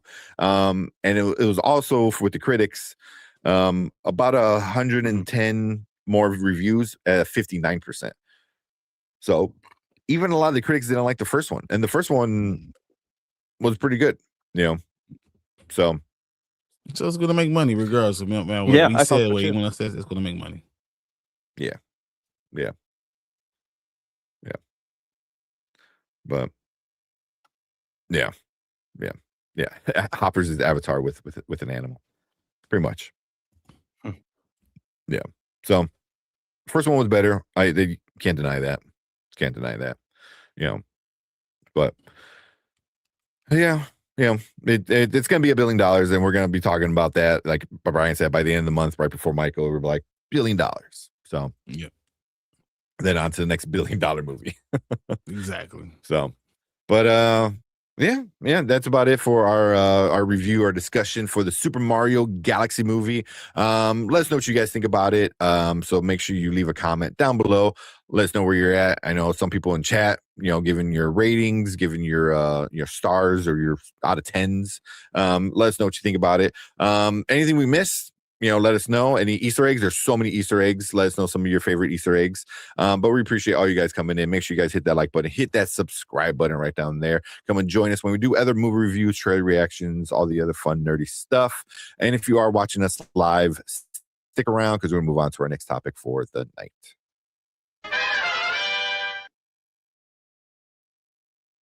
No, I'm like, all right. Yeah, I don't know what's going on tonight. Yeah, I didn't even want to get into the thing. Yeah, you're like super laggy, man. Well, when you had left right now, did you just like turn off your computer? I turned it completely off. My connection's acting all weird. My fucking camera is driving me insane. Yeah, I have no idea what's going on. Yeah, definitely happens. One of those days. One of those days. Oh man, I know it's mine's just like that every so often. Yeah, it's just doing whatever it feels like today. Yeah. Oh man. But all right, let's talk about this Maul, and then we'll call it a night. All right, sounds good. You guys good with that? Yeah, we could do pretty short because it's I think it's first 2 episodes. Crazy. So it's just one's 30 minutes, one's 24. Yeah. All right, let's get right into this one. All right, what is up? Welcome to Spoiler Kings, and we're gonna be talking about the new Disney Plus Star Wars show, Maul, Shadow Lord. So we got the first 2 episodes dropping today. We watched the trailers. Those trailers were awesome. So we're gonna see if it's off to a good start or is it another Star Wars dud. So we'll see how we feel about that. But yeah, so we only get the first 2 episodes. It takes a year after the Clone Wars. So after the whole big fight with him and Ahsoka, and all that stuff that happened, then it's a year later. And we get Maul trying to regain his status, I guess. Status as a criminal lord, a crime lord. So yeah. But we'll start off with you, Brandman. What you think about the first 2 episodes? Oh, I thought they were awesome. I liked that they're doing more with Maul as a character. I like that, it kind of started off showing just the right amount of him. I like the supporting characters. The animation is awesome. It reinforced my idea that animation just works better for certain content. And to an extent, Star Wars kind of seems like one of them. The animation also was, just as a whole, was really cool. There were like some of the background shots, especially kind of like reminded me of an oil painting, which I thought was awesome. What else? But that was Sam Witwer doing the voice of Maul, right? Yes, I think. Yeah, dude, he did such a great job. I'm so excited to hear more of him as Maul. And it like the color scheme. I like how things are kind of a little like darker and muted than other Star Wars content that we're used to. So that really, I think that just kind of added to the atmosphere of the show. And yeah, I think those were like my big things about it. And just the story, the story where they're going with Maul just really has me curious to see what happens next. Okay. What about you, Brian? What you think about the first 2 episodes? I think it was a good start. Lot of setup, whole lot of setup. They're trying to kind of get you understand where you are in this world, where Maul is in this world. I feel like he's a definite downgrade from Maul, going from like your Lord of the Sith and all this other stuff to crime boss. I thought that was very interesting take on things. I don't know if I would have went with that. I don't even know if I like it particularly, but it's definitely it's setting up some more stuff. I mean, a storyline in itself. I feel like there's more there to it. So I'm interested in seeing what the next thing is. You know, even if I want to see was a Master Ikudio, you know, oh yeah, him, you know, being this Jedi and see, you know, because Dennis Haysbert is the one who's that the Allstate guy is him. So you know, yeah. So I'm interested in seeing, you know, what this becomes. And once again, so I think it's a lot of setup, but I'm okay with the setup because I think it has potential to be really, really good. I'm not going to tell you that this was really, really good yet because there's a lot of things I question. Just a lot of things I question. Like, you know, as I said, him being a crime boss. For it that's being not new. But it's from being a political.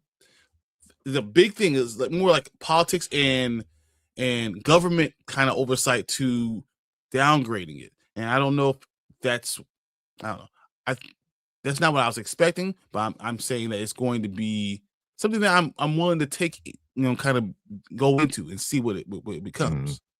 But that's not necessarily what I thought I was going to be getting. You know, a year afterwards, seeing, you know, what he was going to do, who he was going to be. That's not where I thought we were going to get. But I'm okay with it. But I'm going to kind of see. I'm gonna withhold my full thoughts till then, because I feel like it looks fine. It looks like it's going to be good. But I'm not gonna tell you that it was great yet. Right. I'm gonna tell you it was great. It was dope as shit. Like I had so much fun with it. Like it's a year later, and it just shows he had all his eggs in the Mandalorian basket. He had he's like, he goes, I'm in charge of all the gangs. I'm in charge of the Mandalorians. We're gonna destroy Sidious. And he loses everything because that's who he is. That's who Darth Maul is. Darth Maul, I think Sam Witwer said that's who he is. He's the guy who's destined to roll the rock up the hill, and then right when he gets to the peak, it rolls back down. That's who this character is. And it just shows like he lost everything and now he has to start all over again. But because he's such a badass, people still fear him.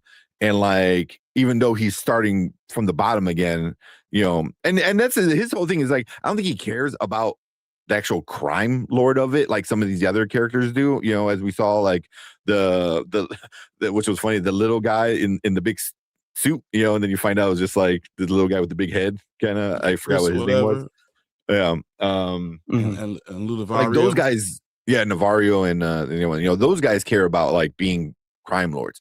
He cares about the power that being a crime lord carries, so he can get revenge on Sidious. Yeah, that's his main mission is like, I have to kill Kenobi and I have to kill Sidious. Like that's all he cares about. Like he don't care about anything else, you know. So yeah, like I just thought it was a lot of setup. It was all set up. I'm not gonna deny that. I'm not gonna say that it was great. Yeah. I'm just gonna say that it has potential to be the shit he was doing, the killing every time. every time he walked off a ship or came onto a ship and he was just all blacked out, and then the red comes on and he just absolutely murders everybody. You know, it was like, oh man. And then they don't show it like directly, but they show him slicing the dude in half from the outside front view of the ship. You know, it was like, damn, you know, like he impales people, like he messes that hallways, or I guess that hallway scene in the ship, you know, where they're like, oh, protect the cargo, you know, and the door goes down and it comes up and it's just him. And I was like, oh, that was awesome. It's all, you know, and really cool scenes. Yeah. You know, and it just shows you like you forget because you get the sequels, you know, where you're like, oh, that's a cool fight scene. No, it's not, because they're not trained the same way like somebody like a Darth Maul is trained. Like, one, he's extremely arrogant. He thinks he's the best duelist, like, and saber wielder like ever to exist. You know, why he does the double lightsaber and all that is like, so like him doing all this like crazy shit with his lightsaber, it fits this character and it fits the era where he's from, you know. So yeah, I just like super cool, and I'm really curious to see where it does continue, because the crime lord stuff is whatever. I'm really more interested in the young apprentice. You know, is she gonna go back to her master, or is she gonna Zara? Yeah, you know, is she gonna stay with him, or is she gonna become Talon? Is she gonna become Darth Talon? You know, so. I think we're going to see a big thing between Ikido and Maul, and that, and we almost saw it a couple times, and that's where, you know, once again, it was setting up this epic event that's going to happen. You know, but before it happens, I'm not going to just, you know, jump in. I'm going to say I want to see this epic event. I want to see where they go with this and how. You know, what's going to happen with Maul, and where they're going to go with the story. And once again, you know, how Izara is actually going to become who she is. Who kills him, or does he not die? Does he keep the story going? Like, I want to see the way they go about the story, because you kind of know what's going to happen at the end, but you want to know how it happens. And the journey is going to be really interesting. I think that it's intrigued me. Really intrigued. Yeah, even the cop dude, his story was really interesting. You know, where, you know, he goes to like look up Maul, and they're like, you know, all like the files are redacted or whatever it was. You know, and it's like, and they're like, he doesn't want to tell anyone because he knows the Empire coming and taking over his investigation. Like, so he knows the Empire's shady, and he knows Maul is not a good guy. So it's like, I'm dealing with two very, you know, not good things, you know, so he decides to kind of do his own thing, you know. So, you know, I think that's gonna be interesting, but I think the show is gonna really revolve around the apprentice, the young girl. You know, it's like, like who's gonna win her? You know, is she gonna stay with the Jedi, or is she gonna become, you know, trained with the Sith? So, you know, it's gonna be like a fight for her soul. You know, I think that's gonna be pretty cool. Plus, you have all the criminal stuff. You know, Maul, you know, is revealed to be alive again. So now you're gonna have all the Inquisitors coming after him, coming after the other Jedi. So I think it looks like you're gonna get a lot of like cool stuff that you know, looks like it's been good. And it already approved a second season. You know, before it even came out, they're like, you're getting a second season. So, you know, I think everyone over on Disney and Lucasfilm sees the potential of this being like really epic. So yeah, I would say the only bad thing for me, a lot of confidence in it. Oh yeah, so much. The only bad thing is for me is it's a prequel, so I know what happens to Darth Maul, you know. So it's more of like, oh, check out this little journey, you know, before he meets Ezra Bridger and he becomes this, you know, hermit of a man, you know. So, which is fine. You know, I wouldn't mind that story of like Clone Wars to Rebels, like that in between era of his life. Yep. So, you know, and then what you got? Just seeing growth of characters, and that's what I'm saying. Like, I can see the growth that's going to happen. You can see how I think people are going to change than who they are. So this once again, this is a foundational last 2 episodes. These 2 episodes where I'm building a house, I'm putting foundation in place. And you need to understand who Darth Maul is. You understand where his motivation is. You need to understand who these other characters are. So it's a lot of building. It's a lot of building. But I think by like episode 4, it's gonna be like a nonstop freight train. Because you had to do this foundation in order to get to that point. So for me to say not admit that this is just foundational stuff, and people are expecting it to be what it is as a finished product. It's not a finished product. It will be a finished product, and when it get there, I think everyone's gonna be like, "Did you see what happened there?" You know, like but you have to get there first, and I'm excited to get there. Yeah. I think it's gonna be a really fun, next couple weeks, because there's eight episodes. 8 episodes, I think, and they're doing 2 a week, so we're only getting 4 weeks of the Maul episode, right? Yeah. So, but at least we're getting 2 episodes, so we're getting hour-ish, of Maul each week. So yeah, even by so you're saying episode 4, which is like next week, so like that's what I'm saying. next week is like I expect episode 3 is going to be a little bit more setup, and then episode 4 is going to be face. Let's go. Yeah. Because you still got to set up the Empire now. So you set up all the crime lords, you set up the cops. Now you got to bring in the Empire, which means you bring in the Inquisitors, and then once the Inquisitors come in, then it's gonna be like crazy. 10 episodes. There's 10 episodes. Okay, so we're getting 5 weeks. Yeah, 5 Okay, weeks. I'll take that. May I'll 4th. take to May the 4th be with you. Yes, that makes sense. Yeah.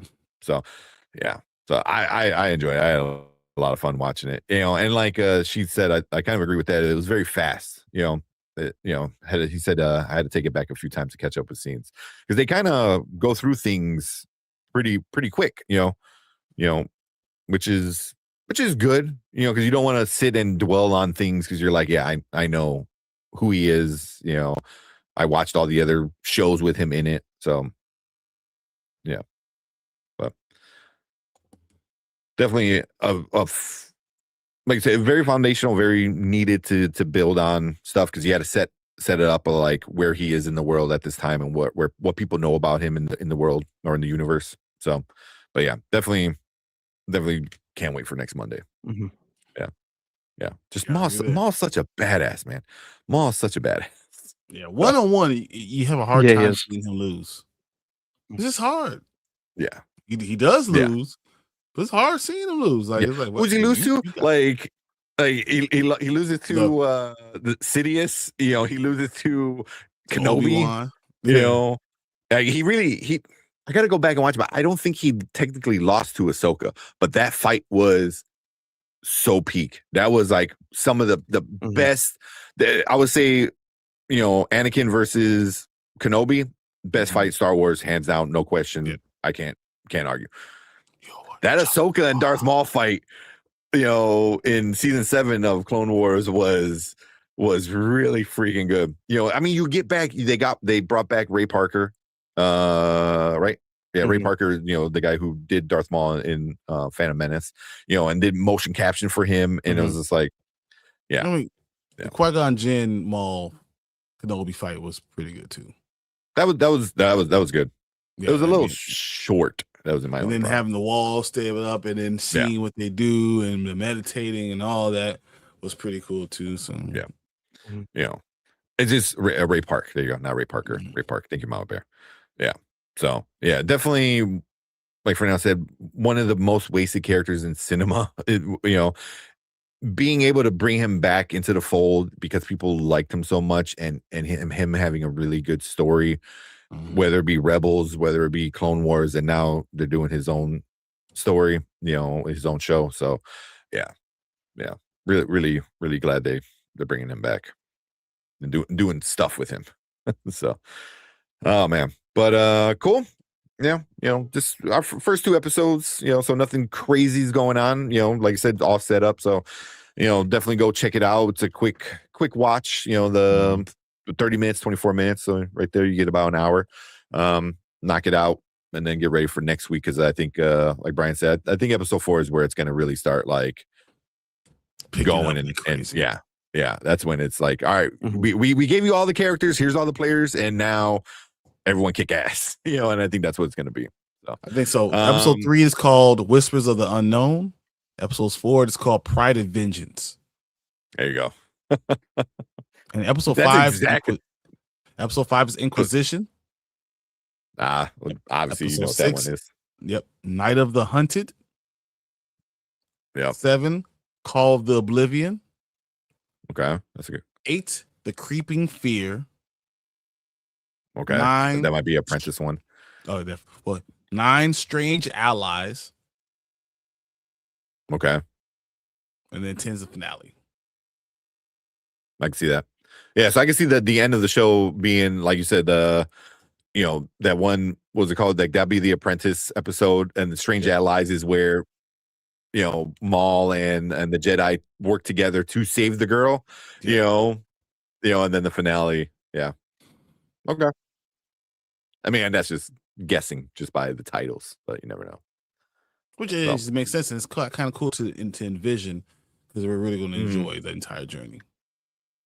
Yeah, but cool. We appreciate all you guys coming in, hanging out with us, but we want to hear from you guys. Leave a comment. Let us know what you think about this Maul show so far. Did you like it? Did you hate it? Any issues? Anything you want to see from Maul? Leave a comment. Let us know what you think. Make sure you guys hit that like button, hit that subscribe button, and come and join us every Monday for at least the next couple of weeks while we talk about the Maul show.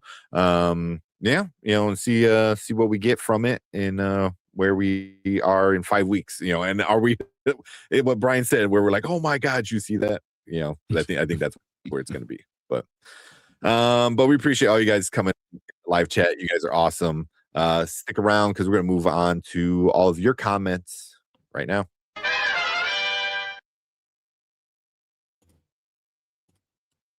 All right. Yeah, I see a bunch of you guys leaving some comments. Will this end before the Mando movie? Yes. Yeah, because Mando's coming out mid-May. Right. The 22nd, 25th Memorial Day weekend, I think. Yeah. Yep. Ray Park. I think they should have dropped the first 3 episodes, possibly. But because if you do that, then you might have to drop the last 3 episodes. Mm-hmm. And I get it. If you want to do 2 a week, you want to stretch it, because I think to May the 4th. May the 4th be with you. Has to be where it stops. Yeah. So it might have made more sense to drop the first 3, because I think the third one's going to be a little bit more set up. But I think to like Brian said, to get it done by a certain time. Animation is top notch. It is so good. Like Brandman said, like great look. The dark with everything being grimy because you're kind of underworld, and then when he turns on those lightsabers, oh man, it's just like shit's gonna go down. Like it's like, run. Yeah, you're just talking about Ricky. Run, Ricky, run. Well, like the first time we see him, so I heard that a complaint already where we didn't get enough Maul in the first 2 episodes, and I could see that, but also it's setting up. So it's like you already know who Darth Maul is. You need to know where Darth Maul is at in the universe by these other characters. Some people think he's dead. Some people he's still alive. You have his little gang of Mandalorians and other I can't think of it is the species. I'm having a brain fart. But his brothers, there, so like you already know Darth Maul is a badass. You just need to know that everyone else knows he's a badass. That even if they think he's dead, they're still afraid of him. Like that was I thought was like one of the coolest parts. Like people were like, "Oh, he's dead." It was like, but what if he's not? It's like,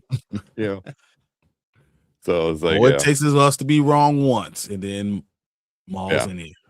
Yeah. Even this, how smart Maul is, because you always forget, like, because he's such a badass with the lightsaber and so aggressive and this and that. It's like they did the whole, thing in the beginning in the first episode just to steal this robot's head, just so he can fuck with the other two crime lords. You know what I mean? It's like he didn't care about the money. That's why it's like it's not about being a crime lord for him, because he's like, I didn't care about the money. It's about the power. It's like he wants to be the dude in charge. Like that's what it's all about.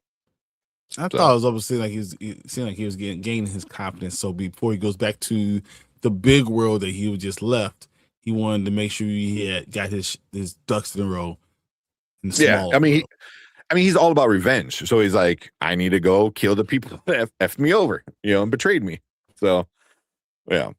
I mean, it's hard to say he's one dimensional, but he is very one dimensional. Mm-hmm.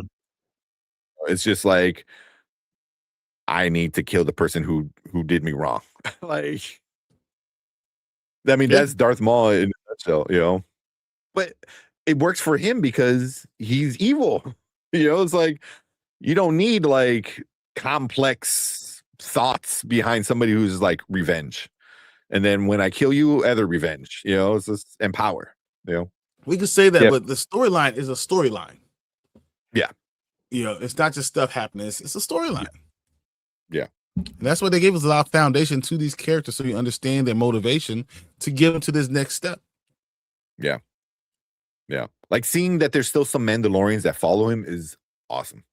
It was like, of course they would be, because, they thought he was the dude, and then where else are you going to go at this point? Like your home planet's gone. So you might as well follow the last guy that you thought was your savior. Oh man. Didn't mention that he was replaced and that's why he was in the position. What are you talking about? Yeah, so but he already had this crime family together, and he just went back to take his own family back. Who's that? The Maul. So Maul, other stuff was set up before, and then he's just going back because they betrayed him. So he's going to take his stuff back and counter their betrayal and then make them pay.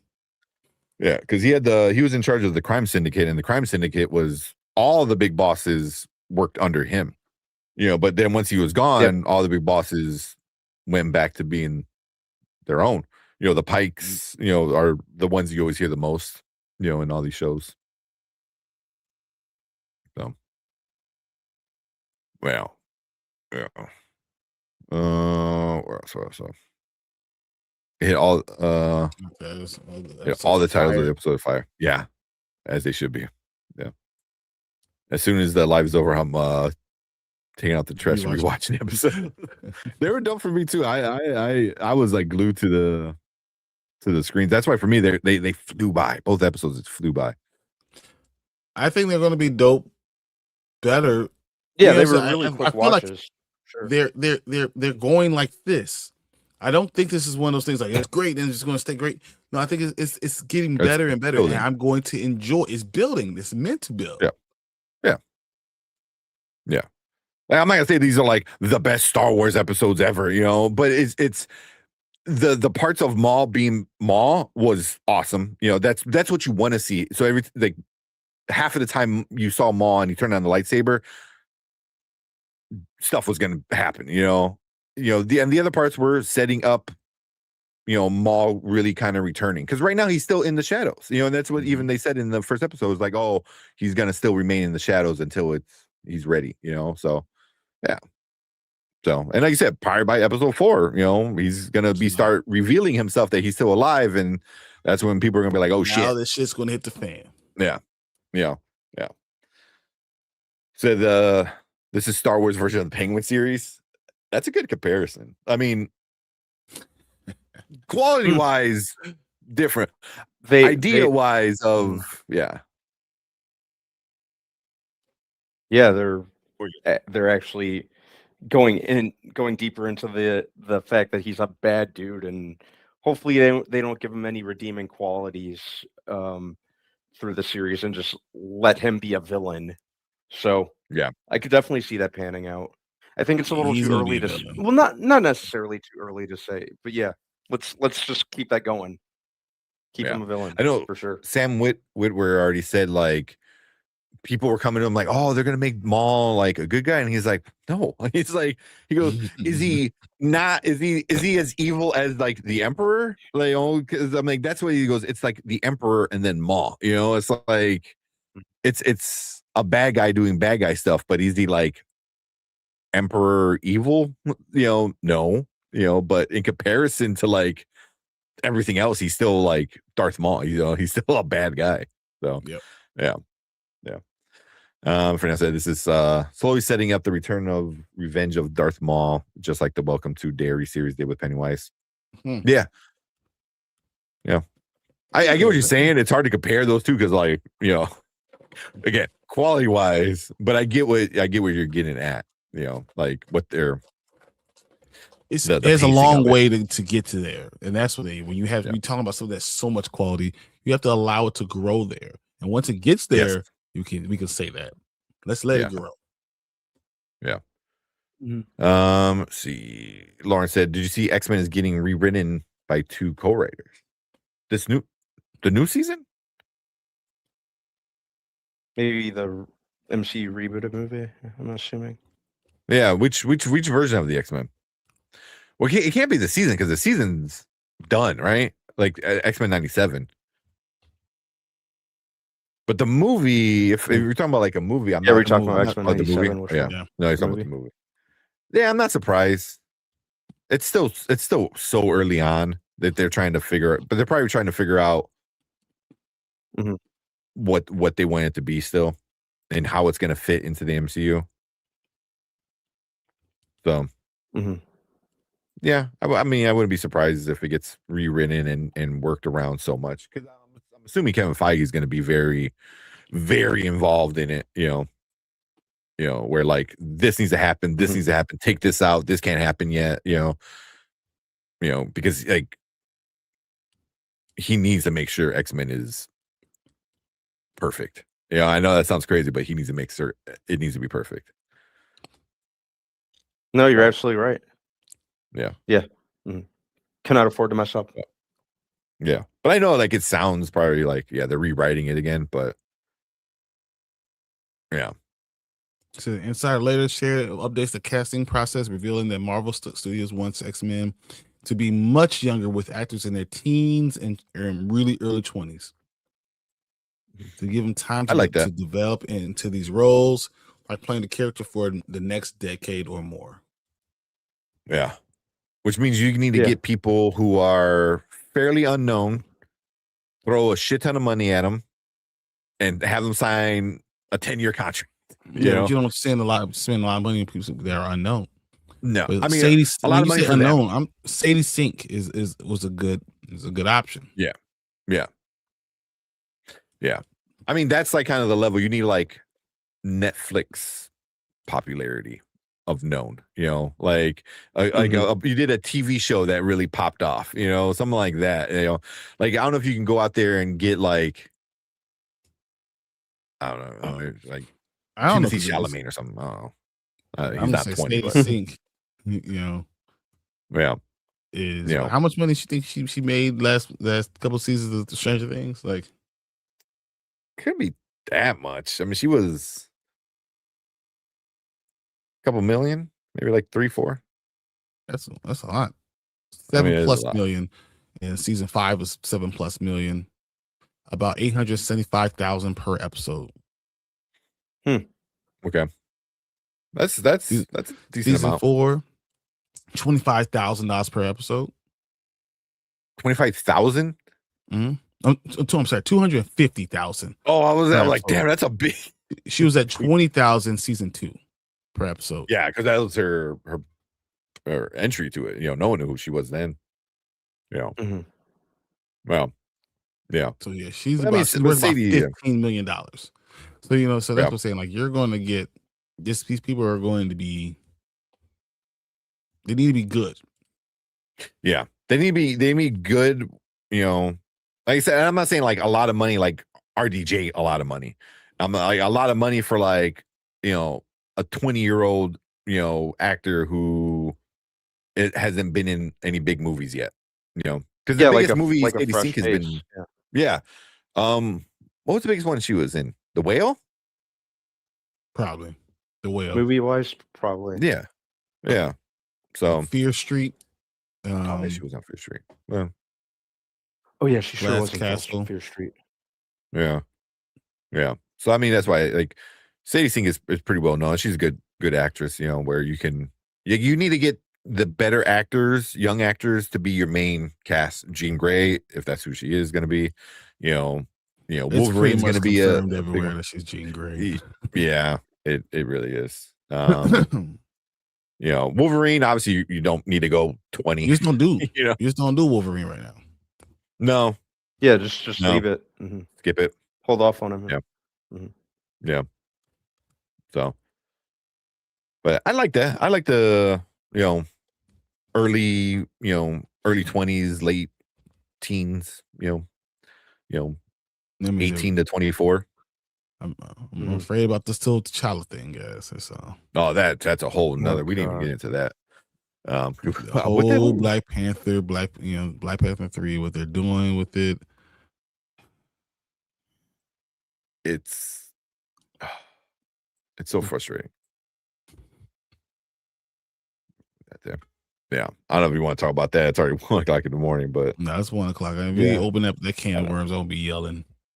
Yeah, 2:00 all night. And another thing, just like the Marvel movie. I know. I wanted to talk about the Avengers Easter egg stuff and the Black Panther stuff, but it's all good. Mm-hmm. Forgot what we were talking about for like the first hour of the show anyway. I wasn't even there, so it's random shit. We were late. That was the problem. Yeah, we weren't. It was like I think I started streaming like at 9:45. Yeah, that's the problem. I wasn't here. Yeah. You came on pretty quick. You were on before 10:00. Yeah, I got about 9:50 because you must start 9:40. Yeah, we don't need Wolverine. We have Brandon. Yeah, Brandon. He's wearing the wrong shirt. Wrong. Yep. I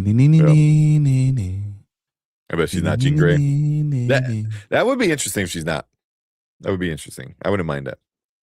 Everyone just said they already saw the script saying that she's. Yeah, all the insiders. Yeah. Your daughter hates her from The Whale. Yeah, she was. Yeah, she was good in The Whale. She was good in. Yeah, it. she was. Mm-hmm. Yeah. Oh man. Yeah, let's get out of here. Yeah, I love you. Black Panther might be a whole stream. Yeah, exactly. No, yeah, because we got to talk about all the rumors of Black Panther 3. And then the Easter eggs to X-Men, which makes you thinking, okay, if it relates to X-Men with the younger X-Men, how does that relate to what's going on with T'Challa? What are they going to do regardless? I don't know. Oh man, we got dudes coming in last minute. $10 super chat. Let's keep going. Nice. It's early. For tomorrow, it's early, but for today, it's late. Oh man, it's okay. I'll be his Catwoman too.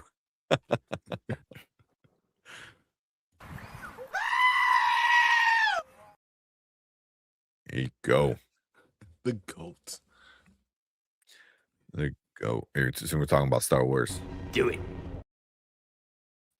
Do it. Stay up for 5 more hours. Dudes, we appreciate you. You're the best. Yeah, for 5 more hours. Thanks. This is what you get from me.